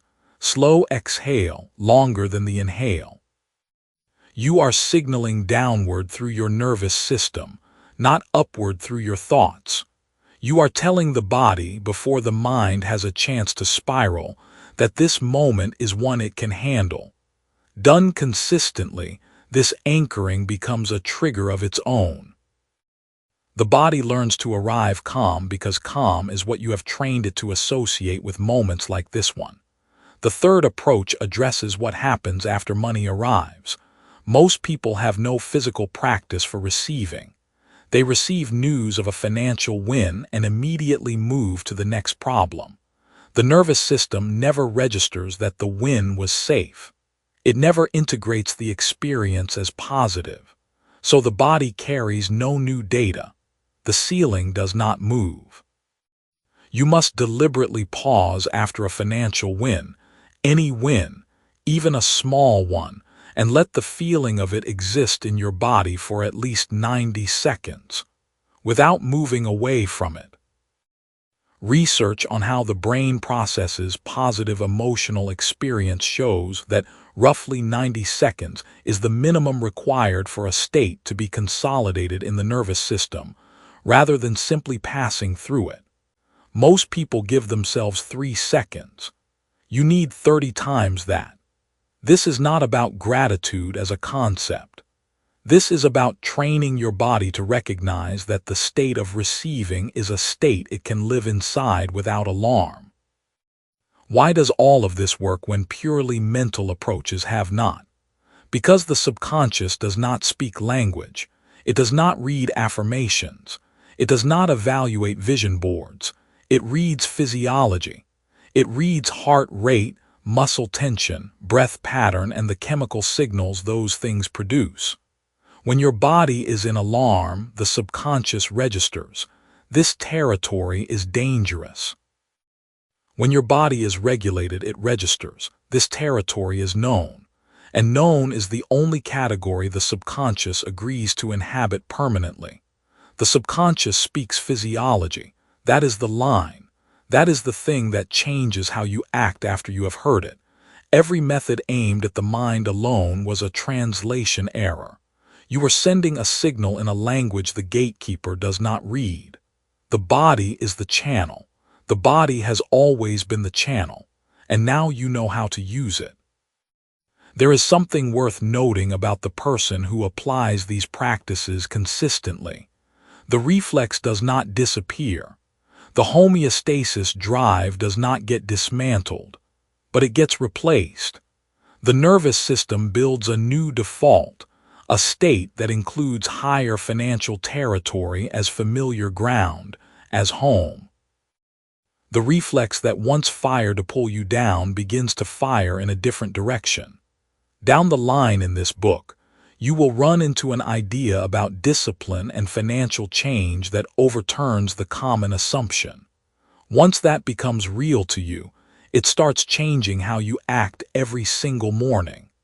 The listener who practices what follows in the next chapters does not defeat the reflex. They replace it with a reflex that fires in their favor. Your body has been running an old program, one installed before you had any say in the matter. The ceiling it enforces was built from sensation, not thought, from the physical experience of what felt like too much, too unfamiliar, too far from home. That is exactly where the reprogramming must occur, not in your thinking, in your felt experience. Your breath, your posture, your willingness to stay present inside discomfort instead of escaping it. The ceiling is not a wall. It is a threshold your body has not yet learned to cross without alarm. And the body can learn. Chapter 9. Install the new set point before the money arrives. The body learns before the bank account does. That sounds like wishful thinking, the kind of soft reassurance people offer when they want you to feel better about not having what you want yet. It is not reassurance. It is a description of how the subconscious actually processes identity. Once you understand the sequence, the way you have been approaching financial change will look almost entirely backwards. You have been waiting for the money to arrive so you can feel different. But the nervous system does not update based on what arrives. It updates based on what it has already rehearsed. That single inversion, that one reversal of the order you assumed was correct, is what this chapter is built around. If the subconscious only adopts what it has already practiced feeling, then giving it that practice before the external confirmation comes is not pretending. It is installing the new set point. It is the one thing that makes the homeostasis reflex lose its grip before it fires. And the body can learn. That was where the last chapter left you, with that simple, open fact hanging in the air. What it learns, and when, and how deliberately you can direct that learning, is the question that now needs an answer. Here is the open loop you are going to carry with you through this chapter. Think about the last time you were genuinely close to something financially significant, a deal, a raise, a number in your account that would have changed your day-to-day reality. Think about what happened in your body in the days just before it either came through or fell apart. Something in you responded to the proximity of that money. The question is whether that response was working for you or against you. Hold that memory. The answer is coming. But first you need to understand what your nervous system was actually doing in that moment. The subconscious mind does not know the difference between what is happening and what is being vividly, specifically rehearsed. Neuroscientists have documented this for decades. Musicians who mentally practice a finger sequence show nearly identical neural activation patterns as musicians who physically play it. Athletes who visualize a movement recruit the same motor pathways as athletes who perform it. The brain and body do not sit around waiting to be convinced by reality. They respond to what they have been rehearsing. This is not metaphor, it is measurable. Now apply that to money.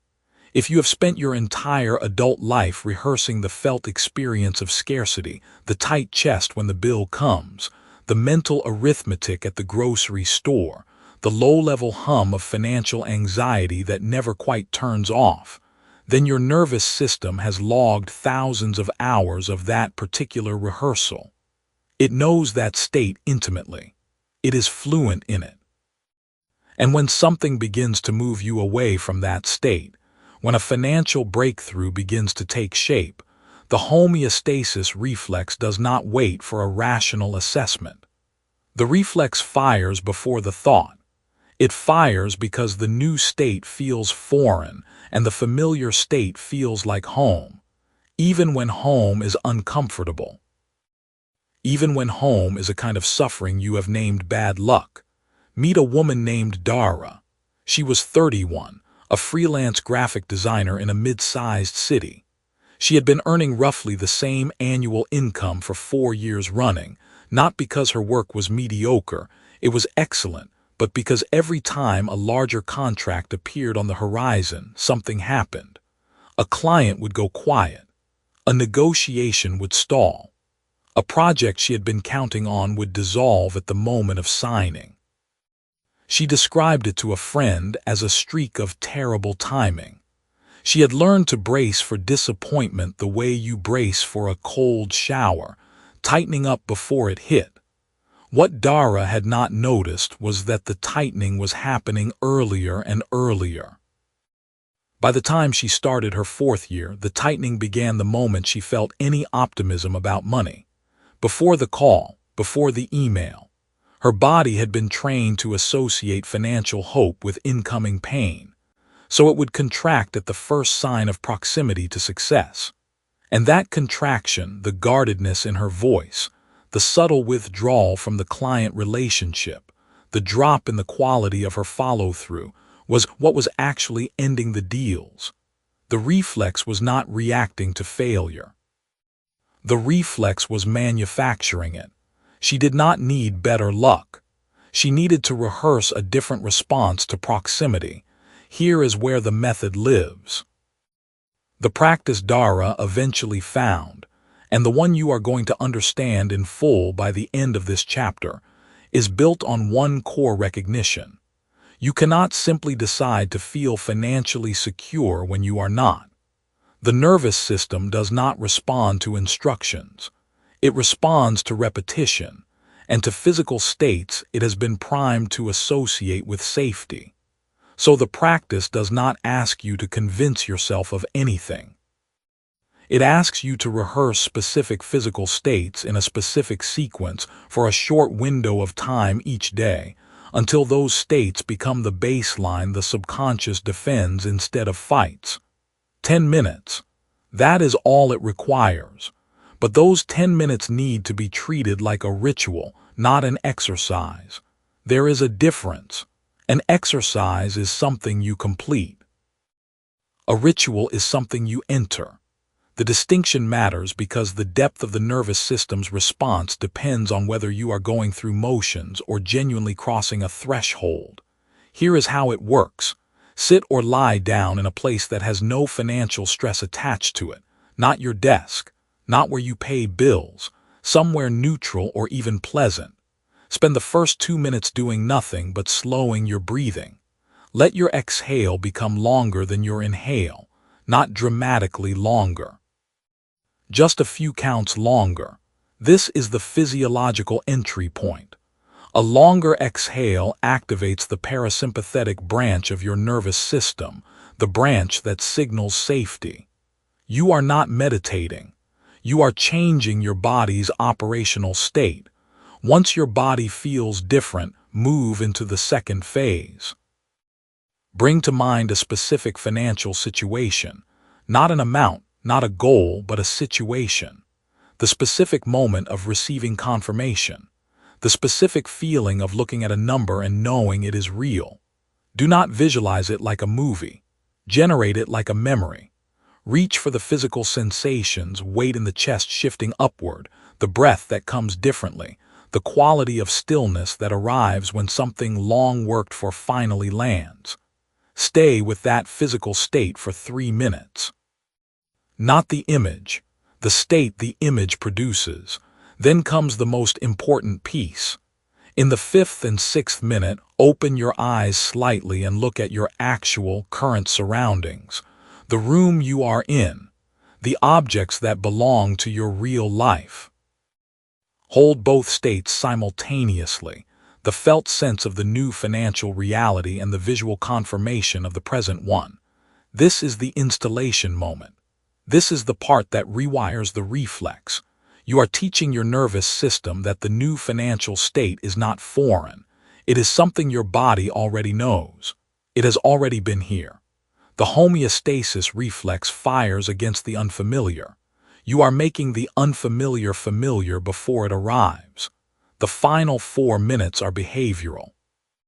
Do one small thing, one deliberate, specific action, that the version of you who already operates at that new financial set point would do without hesitation.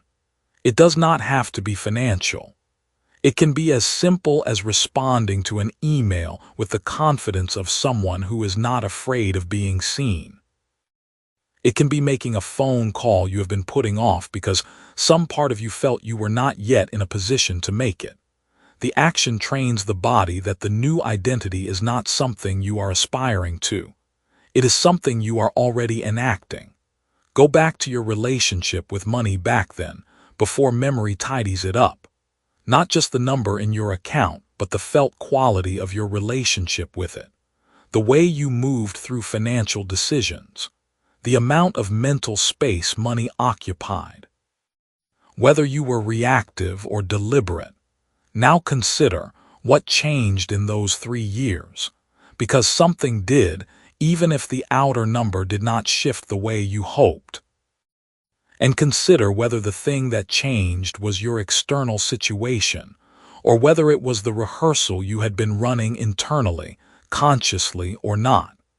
The version of you 3 years from now will look back at this period and identify the moment when the internal rehearsal changed. This practice, done consistently, is how you make that moment now. Here is the loop closing. That last time you were close to something financially significant, the deal, the raise, the number. What happened in your body was the homeostasis reflex registering proximity panic. The closer the money got, the more your nervous system fired its signal. This is not where you live. Return to familiar territory. You felt that signal as anxiety or sudden doubt, or a pull to self-sabotage in ways you could not fully explain. Not because you were broken, because you had never given your nervous system a rehearsal of what it felt like to be safely, comfortably on the other side of that threshold. The pre-installation practice gives it that rehearsal. Every morning you complete it, you move the identity ceiling upward by a fraction, and those fractions compound. Not because of magic, but because the reflex has fewer reasons to fire. The new state starts to feel like home. And the homeostasis reflex, the very mechanism that was canceling your every near arrival, begins to defend the new set point instead of the old one. A little later, we will get to a point about taking action toward financial goals that overturns the common assumption. When that idea snaps into focus, it starts changing how you decide what to do first each morning. But for now, hold this one thing. The subconscious adopts what it has already rehearsed. Give it the rehearsal before the money comes, and by the time the money arrives, you will not be a stranger to it. Chapter 10. The sabotage stories you tell yourself are clues. Right now, something is walking out your door. Not someday. Right now, today, in the hours you have already lived this morning. It is not walking out dramatically. There is no alarm, no flashing light, no moment of obvious loss. It is the quiet daily cost of a pattern you have not yet named, running like background code beneath every decision you make about money, about risk, about whether you deserve the next thing. The reason this cost compounds, the reason it is heavier at 30 than it was at 25, is that the pattern is not random. It is precise. It fires at the exact moment you get close. Every time you reach the edge of something bigger, it fires. You retreat. And you call the retreat by a different name every time. The question is not whether this is happening to you. The question is this. What name are you using for it today? Hold that question. We will come back to it. The answer is closer than you think. The previous chapter told you that the subconscious adopts what it has already rehearsed, that the path to financial change is not waiting for money to arrive and hoping you can handle it. It is giving your nervous system the rehearsal first, so that when the money comes, you are not a stranger to it. That is the preparation side of the equation. This chapter is the diagnostic side. Before you can rehearse anything new, you need to understand exactly what old program you are running. And the fastest way to find that program is not meditation, not journaling prompts, not some elaborate analysis of your childhood. It is your stories, specifically your sabotage stories. The ones you tell yourself about why the thing did not work, why the opportunity slipped, why you were this close and then something happened. Those stories are not evidence of bad luck. They are not confirmation that the world is unfair or that timing is against you. They are maps. Precise, reliable, extraordinarily specific maps drawn by your own subconscious mind, pointing directly at the set point holding your finances in place. Every rationalization contains a fingerprint. Read the fingerprint and you find the block. Think about Simone, who appeared at the opening of this book standing in the parking lot of a conference where she had just met the 2 people most likely to change her financial life. You heard her story then, the email she did not send, the follow-up call she postponed, the partnership that quietly dissolved before it ever formed. At the time, it sounded like circumstance. It sounded like timing. It even sounded, if you were being generous, like reasonable caution. But now you have 9 chapters of context. Now you can hear what 𝗜𝗠𝗣𝗧 was actually saying. Here is what 𝗜𝗠𝗣𝗧 told herself, word for word, in the days that followed that conference. She said, "I do not want to seem desperate," she said. "The timing is not right yet. I need to be more prepared," she said. "If it is meant to happen, they will reach out to me." And finally, quietly, so quietly she almost did not hear it herself, "People like that are not really looking to work with someone like me."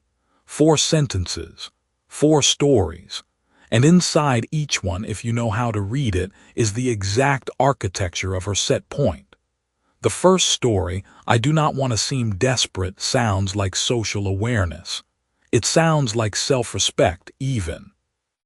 But strip away the surface, and what it actually contains is a terror of being seen as needing more than she currently has. The subconscious translated reaching out as exposure. And exposure, for someone operating beneath a specific identity ceiling, feels identical to danger. Proximity to the breakthrough triggered the reflex. The reflex fired before she could form a conscious thought. The story came after to explain the hesitation her body had already chosen. That is the sequence to notice. The reflex fires first. The story arrives second, wearing the costume of reason. The second story, "The timing is not right, I need more preparation," is one of the most common rationalizations surrounding a set point because it contains a genuine half-truth. Preparation is real. Readiness matters. But notice the specific shape of this story. It is not about a concrete skill gap. It is about a vague, perpetually receding standard of enough. She did not say, "I need to learn this one specific thing and then I will reach out." She said, "I need to be more prepared." That word "more" is the fingerprint. More is a moving target. It never arrives. The subconscious uses it deliberately because a target that cannot be reached never triggers the proximity panic that reaching would cause. Your nervous system is not trying to sabotage you. It is trying to protect you from a state it has never practiced surviving. The third story, "If it is meant to happen, they will reach out," is where the homeostasis reflex gets clever. It borrows the language of trust. It borrows the language of faith. And those are real things. Trust is real. Surrender is real. But in this particular context, used at this particular moment, this story was not surrender to something larger. It was a transfer of agency designed to make an action feel spiritual. The subconscious knows which concepts you respect. It will use them against forward motion when forward motion threatens the familiar ceiling. This is not a moral failure. It is a mechanical one. And the fourth story, the one 𝗜𝗠𝗣𝗧 barely let herself finish, "People like that are not really looking for someone like me," that one is the core. That one is the set point speaking in its clearest voice. Not the ceiling as a concept. The ceiling as an identity statement. I am not the kind of person who belongs in that room. I am not the kind of person those outcomes happen to. That belief does not announce itself. It whispers from beneath every surface thought, shaping the emotional tone of every decision before a single conscious choice is made. Here is the mirror moment this chapter is asking for. Think back. Not 3 years. Think back to the last time something real was within reach for you, financially, professionally, in terms of a connection that could have changed something. Think about the story you told yourself when it did not happen, not the story you told other people. The one you told yourself late when the silence was honest. What did it sound like? Was it too soon? Was it not the right fit? Was it that you needed more time, more credentials, more certainty? Or did it go even quieter, down to that last layer, where the story was really about whether you were the kind of person that outcome was for? That story is not a memory. It is a diagnosis. Now consider what that story actually required of you. Because here is what the research into ingrained behavioral patterns consistently shows, and what most people teaching manifestation skip entirely. A sabotage story is not created after the fact to explain failure. It is generated in advance, held in readiness by the nervous system, and triggered the moment you approach the boundary of your current financial identity. The story is already written. It has been written and rewritten through repetition until it fires automatically, the same way your foot finds the brake before your mind has processed the obstacle in the road. Simone's 4 stories did not appear after she failed to send the email. They were the reason she did not send the email. The mechanism runs in this direction. Proximity to breakthrough activates proximity panic, which activates the homeostasis reflex, which reaches for the nearest available story. And the nearest available story is always the one that has been rehearsed the most. The story creates the withdrawal. The withdrawal reinforces the story. The cycle completes itself so quickly that from the inside it feels like a single event. It feels like, I decided not to reach out, but decision implies deliberation. What actually happened was faster than deliberation. The reflex and the story together constituted the decision before the deliberation could begin. This is why awareness alone does not break the pattern. You cannot outthink a reflex. You cannot convince your nervous system that the story is wrong by arguing with it. The subconscious does not respond to argument. It responds to evidence. Evidence provided through repeated new experience. Which is exactly why rehearsal is the companion to this chapter, and why you cannot rehearse effectively without first knowing which story you are replacing. A man named Darius ran a small design consulting business for 6 years. He was genuinely skilled. Clients came back. But every time he raised his rates, within 30 days, he would lose just enough clients to bring his monthly income back to almost exactly the same number it had always been. He called it the market correcting. He said the economy was unpredictable. He told himself his clients were budget sensitive and that there was a ceiling in his industry. All of those things sounded plausible. None of them were the reason. The reason surfaced one afternoon when he sat down and wrote out honestly what he believed would happen if he consistently earned twice what he currently earned. The answer came without planning, without filtering. I would not know who I was anymore. That sentence was the set point, not the market, not the economy. His identity had been calibrated to a specific income range, and every time he breached it, the homeostasis reflex rebuilt the familiar number from the other direction. Darius did not have a pricing problem. He had a self-concept problem. The sabotage story, read carefully, contained the proof. Further on, we will get to a point about why financial patterns repeat across generations that overturns the common assumption. Once that lands, it immediately changes where you look for the solution. But that is ahead. What matters right now is this. You have stories. You have told them so many times they feel like facts. They feel like honest assessments of circumstances that were genuinely out of your control, and some of the circumstances were real. But the story you told about those circumstances, the specific shape it took, the particular direction the blame or the logic moved, that shape is not random. It is drawn by the pattern. It is the pattern showing you its own face. Every sabotage story is a map. And every map points somewhere. The open loop from the beginning of this chapter, what name are you using for the retreat today, closes here with this. The name you are using is not the problem. The name is the address. It tells you exactly where the block lives, and when you know the address, you can stop wandering. Read your own story like a map, and the set point stops being invisible. Chapter 11. The block becomes louder right before it breaks. The moment you start making real progress is the moment everything feels like it is falling apart. That sounds like someone trying to comfort you after a setback. It is not. It is a precise description of what the nervous system does when you get close enough to a new ceiling that it can feel your weight pressing against it. If you have ever been 3 feet from a breakthrough and felt the floor drop out from under you, this chapter is the explanation you have been waiting for. You read your own story like a map, and now the set point stops being invisible. Good, because what comes next on that map is the one thing most people mistake for proof that they were wrong all along.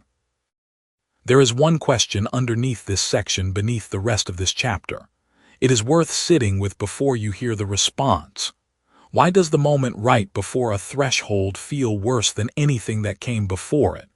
Why does progress, measurable and real, somehow produce more anxiety, more doubt, more self-sabotage than staying still ever did? That question matters. Hold it. Think about Marcus.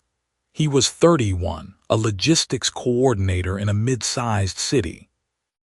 He had spent 2 years quietly building a side operation sourcing wholesale goods and reselling them through freight contacts he had made at his day job. Not glamorous, methodical. His numbers grew slowly at first, then faster. By the end of his 2nd year, he was clearing more in a single month from his side operation than he made in 3 months at his primary job. And then something strange happened. He started making mistakes. Small ones at first, a missed supplier email, a shipment he underquoted, a deal he let sit too long without following up. Then bigger ones. He overextended on inventory he did not actually need. He got into a disagreement with a freight contact he had cultivated for 18 months and let the relationship go cold over something he would later describe as nothing. His numbers, which had been climbing in a clear direction, flattened. Then they pulled back. Marcus told himself he had just gotten lucky in that strong stretch. He told himself the market had shifted. He told himself maybe this was not something he was actually built for. None of those things were true. What Marcus did not know was that his monthly earnings had been inching toward the exact figure that, in his household growing up, had represented what his father called real money. The number his family referred to when they talked about people who were different from them, comfortable people, lucky people, people who did not have to worry. Marcus had no conscious idea that this number existed inside him like a threshold, but his nervous system knew. And when his earnings started approaching it, the homeostasis reflex fired, not as a thought he could argue with, as behavior, as fog, as error. He did not fail because he lacked the skill. He failed because the ceiling acknowledged his proximity. That is the principle this chapter is built around. Increased resistance near a threshold is not evidence of failure. It is the ceiling's response to pressure. The block does not get loud when you are lost. It gets loud when you are close. Bring to mind the life you were living at that point 3 years back before hindsight edits it, not in a general sense specifically. What were you working on? What did you want that you no longer have the same hunger for because time passed and it did not arrive? And in the time just before you gave up on it or quietly set it down, how did things feel? Did it feel like static, like internal noise that did not match your external effort? Did small things start to go sideways in ways that seemed unrelated to the actual work you were doing? That pattern is not random. That is the reflex. And the fact that you remember that feeling means you have already been closer than you thought. Here is what the homeostasis reflex is actually doing in those moments. Your nervous system is not trying to destroy your goals. It does not have opinions about your goals. What it has is a record, a long, emotionally coded record of what financial safety looks like, what the right amount of money feels like, what the appropriate level of success is for someone with your specific history. When your actual circumstances start diverging from that record, the reflex fires to close the gap. It fires the way a thermostat fires, not with malice, not with judgment, just with the single mechanical purpose of returning to the set point. But here is what changes when you understand this. The reflex becomes data instead of reality. Without this understanding, you experience the noise as truth. You think, things are falling apart, therefore I was overreaching. You think, I am making mistakes I did not make before, therefore I am not ready. The logic feels airtight because the feelings are real. The anxiety is real. The errors are real. The friction is real. None of that is fabricated. What is fabricated is the conclusion you draw from it, that the friction means stop. With this understanding, you read the same evidence differently. You feel the anxiety spike and you register it as a proximity signal. You notice the errors accumulating and you identify the reflex, not your incompetence, as the source. The external facts do not change, but the internal story about what those facts mean shifts completely. And that shift is not trivial. That shift is everything. Soon, we will get to a point about the role of willpower in breaking through a ceiling that overturns the common assumption. When that becomes clear, it immediately changes the specific actions you take when the noise gets loudest. But right now, let us stay with the noise itself, because most people underestimate how loud it actually gets. The homeostasis reflex, when it fires near a threshold, does not just produce doubt. It produces evidence. That is the part that trips people up. It does not just whisper you are not ready. It arranges circumstances to prove it. The errors Marcus made were real errors. They had real consequences. The relationship he allowed to go cold stayed cold for 4 months. These were not hallucinations. The reflex, in its drive to return to the set point, influenced real behavior. That behavior produced real outcomes. And those outcomes became the evidence that the original doubt was justified. This is the feedback loop that swallows most people completely. You start approaching the ceiling. The reflex fires. Your behavior shifts in ways you barely notice. Small deterioration begins. You observe the deterioration. You conclude that something is genuinely wrong with you or with the opportunity or with your timing.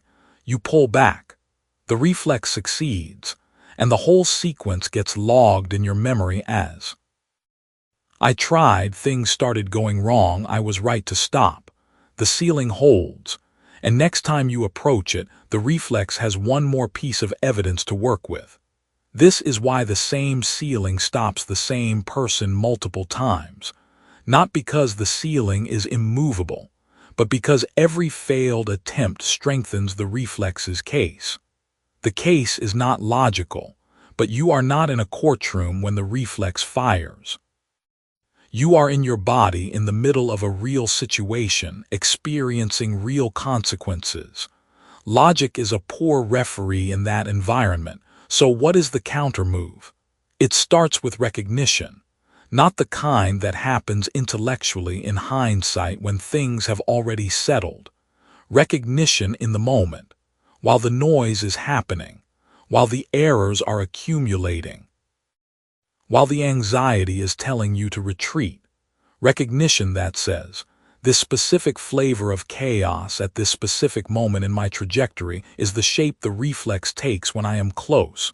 Not this is fine. Not ignore the problems. Recognition means I see the noise. I understand what it is. I am not going to draw the conclusion it wants me to draw, Marcus eventually came back. 8 months after that difficult stretch, he reconnected with the freight contact he had let go cold. He went back over his numbers and traced every mistake to a 4-week window that corresponded exactly to when his earnings had peaked nearest to that threshold figure. He did not have a name for what had happened to him, but he recognized the pattern. He started again, this time with one specific rule. When things start going sideways just as momentum builds, do not diagnose the strategy, diagnose the reflex. Within 6 months, he had crossed that number. He told a friend later that crossing it felt anticlimactic, that the ceiling, once passed, seemed smaller than it had when he was pressing against it. The resistance had been enormous from the inside. From the outside, looking back, it appeared to have been nothing at all. That is how ceilings always look from the other side. Smaller than the noise suggested. The noise was not lying to you about the intensity of the experience. It was lying to you about what the intensity meant. Now settle the question that has been open since the beginning of this section without dodging it. Why does progress produce more anxiety than standing still? Because standing still does not threaten the set point. Progress does. The homeostasis reflex has no reason to fire when you are nowhere near the ceiling. It fires with precision, with force, exactly when you are close enough to matter. The noise is the proximity signal. That is all it is. You are closer than the noise is telling you. And in the next chapter, 𝗜𝗠𝗡𝗧𝗔𝗡 crosses. Chapter 12. You are not blocked, you are at the threshold. Every civilization that has ever risen left behind one recurring mystery. Across every era and every culture, there were people who stood at the edge of a new life and turned back. Not because the path disappeared, not because they lacked the skill or the will. They turned back because something inside them fired, something older than thought, older than language, and it told them that what was ahead was more dangerous than what was behind. The ones who crossed anyway became the stories worth telling. The ones who turned back became the warning inside those stories. You are not reading this because you are lost. You are reading this because you are standing somewhere very specific, at the exact line where the old version of you always turned around. And this time, something is different. Here is the open loop you need to hold. If blocked and at the threshold feel identical from the inside, how do you know which one you are in? That question matters more than almost anything else in this book. Hold it. The answer will arrive before this chapter ends, and when it does, it will reorganize everything you thought you understood about why things have not moved the way you expected. 𝗜𝗠𝗡𝗧𝗔𝗡 crosses here. She does not cross with a burst of confidence. She does not cross because fear disappears. She crosses at the moment when the reflex fires right on schedule, and for the first time in her life, she watches it fire without becoming it. This is what that moment looks like from the inside. She had been offered a contract, real money. The kind of number that sat above every ceiling she had ever set for herself without realizing she was setting it. Her hand was near the keyboard. The email was drafted. All she had to do was send it, and the number on the invoice would be real. And then the reflex fired. Not a thought, not a logical concern.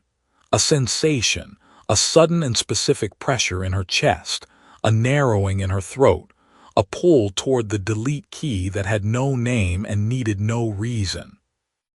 The reflex did not care about her goals. It cared about familiarity. It cared about the identity ceiling, the invisible financial floor and roof her nervous system had spent years constructing and protecting. And the number on that invoice sat above the roof.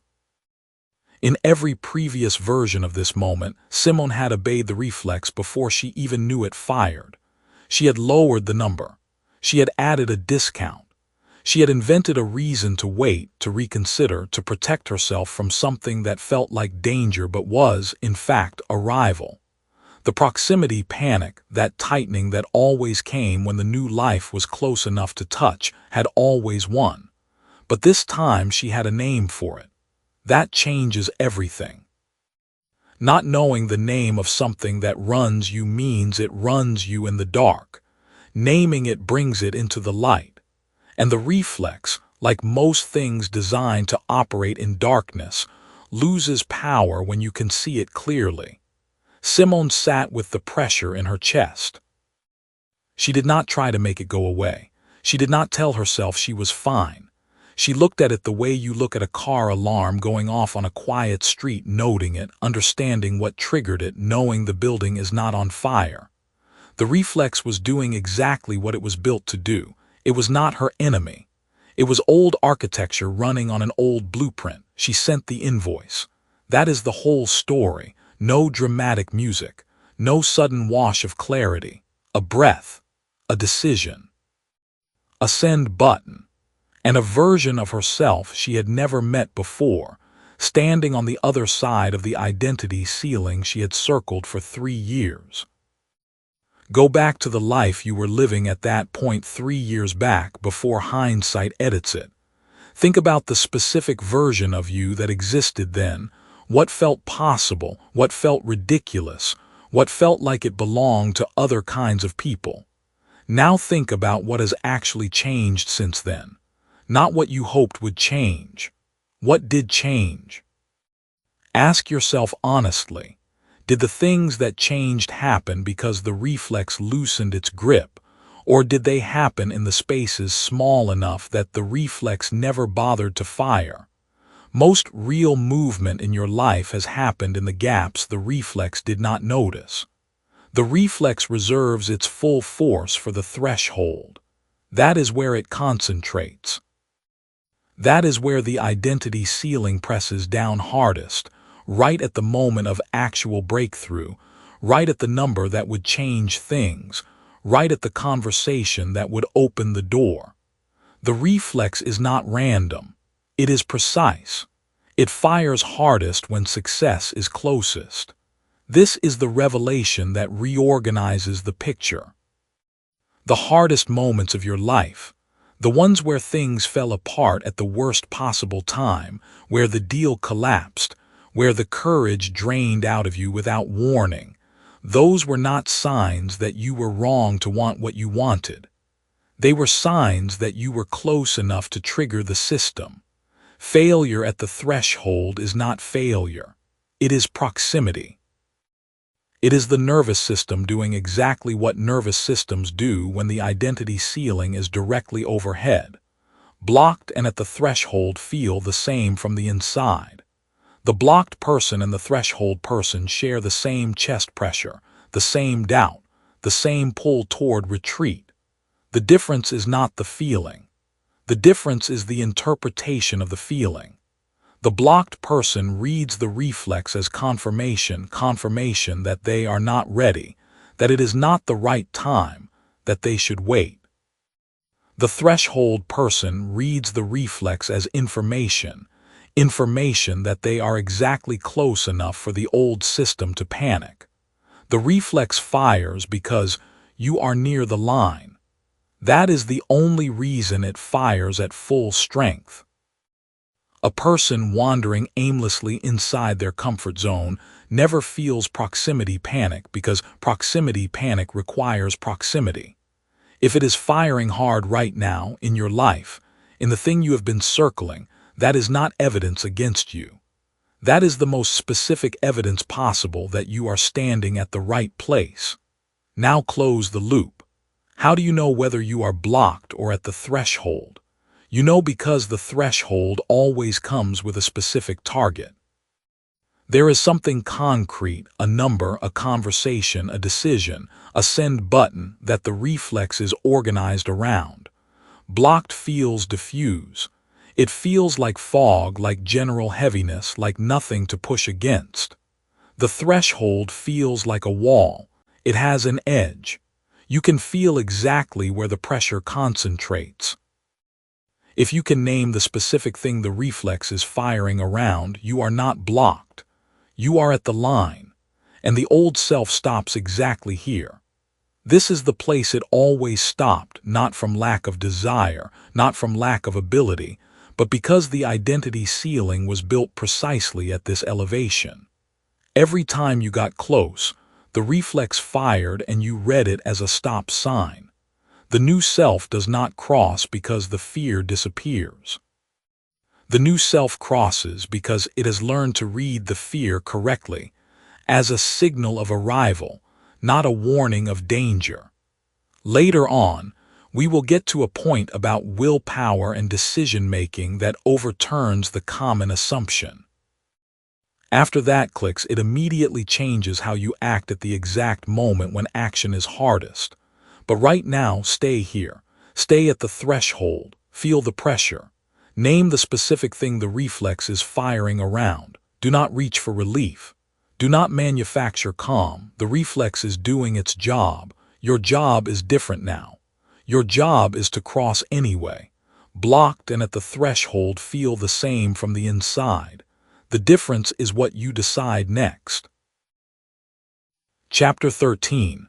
That bad luck was the reflex on schedule. You have been here before. Not here exactly, but close enough that your body recognized it. Close enough that something in you pulled back before your mind had time to reason through why. And the strange part, the part worth sitting with right now, is that you probably called it bad luck. You called it timing. You called it the universe sending a signal. You gave it a name that made it feel like something that happened to you, something arriving from outside, something with no pattern and no author. But what if the thing that stopped you was not random at all? What if it was scheduled? What if every near miss, every almost, every deal that dissolved at the last moment or opportunity that evaporated right as you reached for it, was the same mechanism firing on cue, doing exactly what it was built to do? That question is going to live in you differently by the time this chapter ends. Here is the open loop worth carrying through these next few minutes. If the reflex is predictable, it can be anticipated. And if it can be anticipated, it can be outweighted. Hold that thought. Go back to the beginning with me. Chapter 1. The almost. You were there or somewhere close enough that you filled in your own version. The opportunity that materialized and then didn't. The number in your account that got close to a level that felt different, and then something happened. Client who said yes and then went quiet. The raise that was practically promised and then restructured away. At the time, you felt the specific sting of bad luck. The world had briefly opened and then it closed. There was nothing to do but absorb it and move forward. That is what you told yourself. Now look at it again, not with grief, with precision. What was your nervous system doing in the days before that thing fell apart? Think about it honestly. Were you sleeping well? Were you eating normally? Were you present in conversations? Or was there a low hum of something running underneath everything? A low-grade agitation that you maybe labeled excitement, or maybe labeled anxiety, and decided not to examine too closely. Because here is what you now understand that you did not understand then. The reflex fires before the thought. Long before your conscious mind calculates whether you deserve the new level, your nervous system has already run its own calculation. It measured the incoming state against your identity ceiling. It found a gap, and it sent a signal. That signal did not feel like sabotage. It never does. It felt like doubt about the other person. It felt like a practical concern that needed addressing immediately. It felt like exhaustion at exactly the wrong moment. It felt like a conversation you had to have that introduced friction into something that had been smooth. The reflex is not dramatic. It is subtle enough to pass for reality. And that is precisely what makes it effective. Go back 3 years before memory softens it, not in terms of money, but in terms of what felt normal to you financially. What was your ceiling then? What number, what kind of opportunity, what level of stability would have felt like too much, would have made you uncomfortable in a way you couldn't quite explain? Sit with that for a moment. Because the ceiling you had 3 years ago, some of those limits are already gone. You crossed thresholds you once couldn't get past. You just didn't notice the moment you crossed them because you were busy living forward. That is not nothing. That is evidence that the ceiling moves. The question is whether it moves by accident or by design. This is what chance never provided. Chance never provided consistency. And the consistency of your almost moments is the thing that should stop you cold right now. Meet Daniela. She ran a small catering business out of a shared commercial kitchen in her city. For 3 years, she hovered at a particular revenue number like a boat tied to a dock. She would get contracts that should have pushed her past it, a corporate account here, a recurring weekend event there, and then something would happen. A vendor issue. A scheduling conflict that cascaded. A client who paused their contract at a strange time. She hired a business coach who told her she needed better systems. She improved the systems. The ceiling held. What she eventually noticed, with help, was not in her operations at all. It was in a conversation she remembered having with her mother when she was 9 years old, a throwaway remark about people who charged too much and what that said about their character. One sentence. 9 years old, decades ago. Her nervous system had been honoring that sentence as law. Every time revenue approached the level that felt like charging too much, the reflex found an exit. Not because the business was failing, because the identity couldn't hold the success. When Daniela understood that, she did not immediately fix it, but she stopped calling it bad luck. And stopping the misdiagnosis was the first act of real power.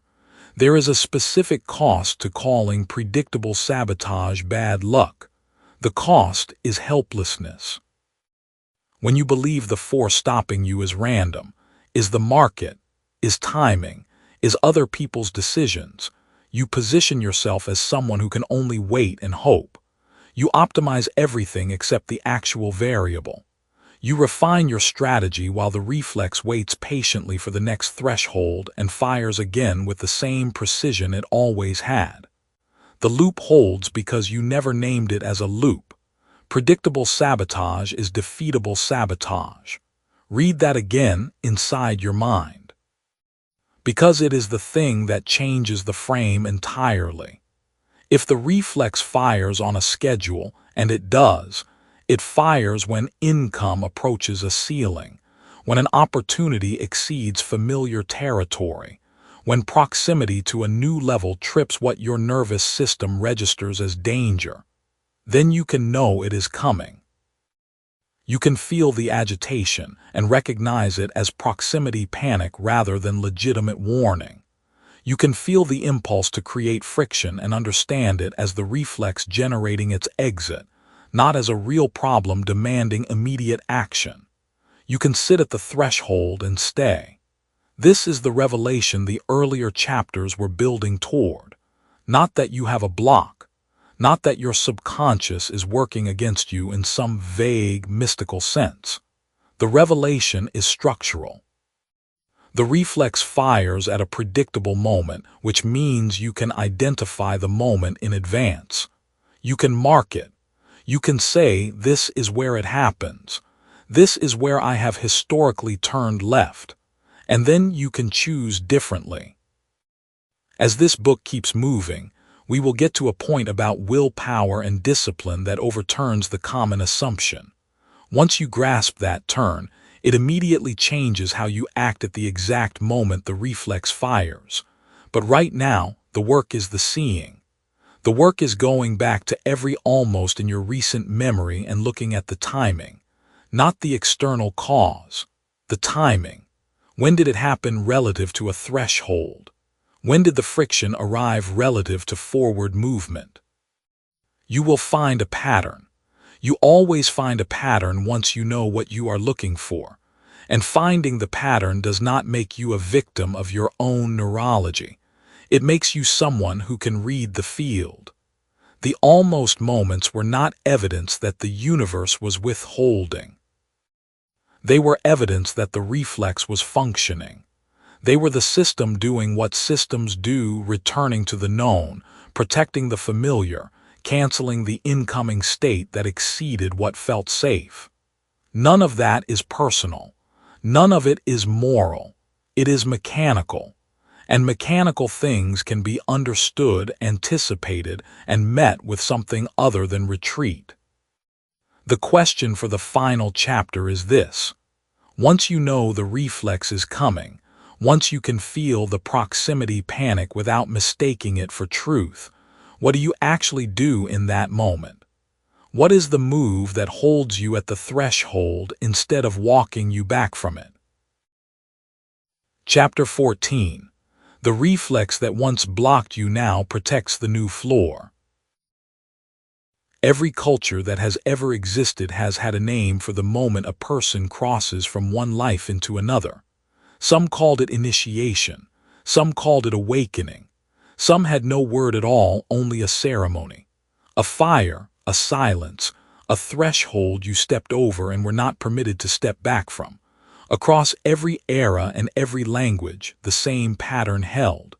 The crossing was never painless, and the people who made it were not the ones who felt no fear.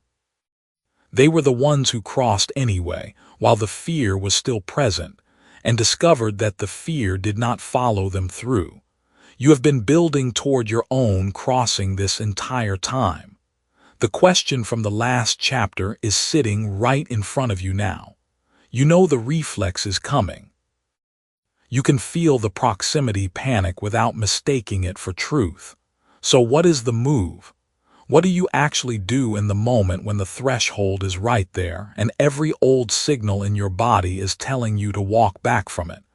That is what this chapter answers. Not with inspiration, with precision. Here is what you need to understand first. It changes everything once you see it clearly.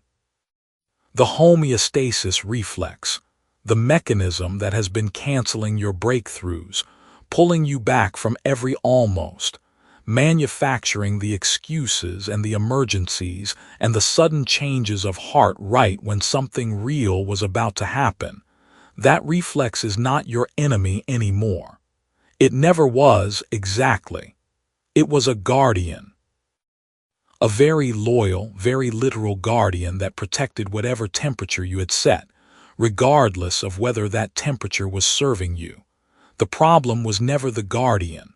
The problem was the setting. Think about what a thermostat actually does. It does not care what temperature you prefer. It does not have an opinion about whether warm is better than cold. It reads the current setting, monitors the environment, and fires the moment the temperature drifts away from the number it was given. That is its entire function. It has no capacity for judgment. It only has loyalty. Your nervous system works the same way. For years, it was given a setting. That setting was built from your earliest experiences with money, with security, with what people like you were allowed to have. You did not choose the setting consciously. It was installed before you had the language to question it, and the guardian, the reflex, has been protecting that setting with flawless precision ever since.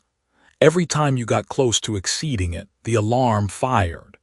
Every time a new level of income or security came within reach, the system pulled you back to familiar ground. That is not failure. That is the mechanism working exactly as designed. So now the question becomes, what happens when you change the setting? Remember the life you were living at that point 3 years back, before hindsight edits it. Not just financially. Think about what felt normal to you. Think about the number that felt like a lot. Think about the kind of week that felt like a good week. Think about the version of stability that would have felt like relief. Sit with that for a moment. Something important lives there.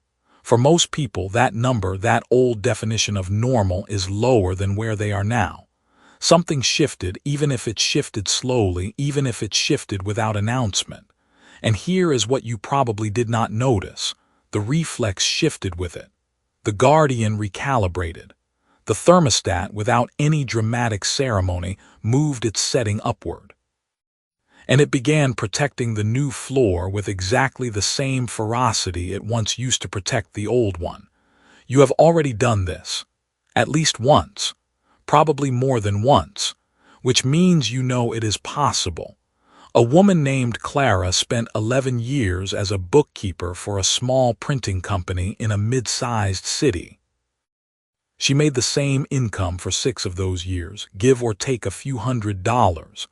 Every time a raise came close, something happened: a car repair, a family obligation, a sudden loss of a second income in the household. She told a friend once that she seemed to have a ceiling. She meant it as a joke, but she also meant it completely seriously. Then one year she took a contract job on the side.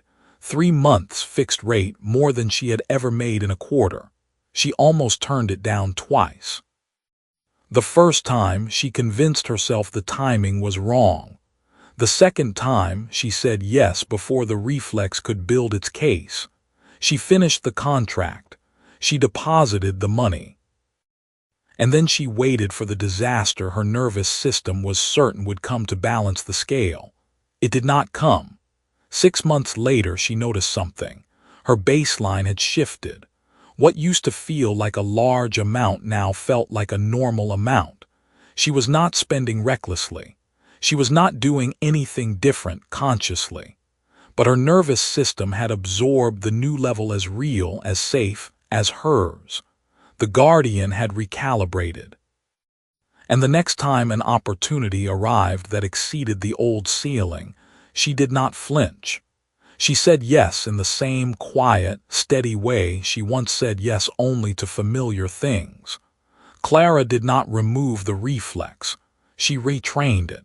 She gave it a new setting to protect. This is the revelation the entire book has been moving toward.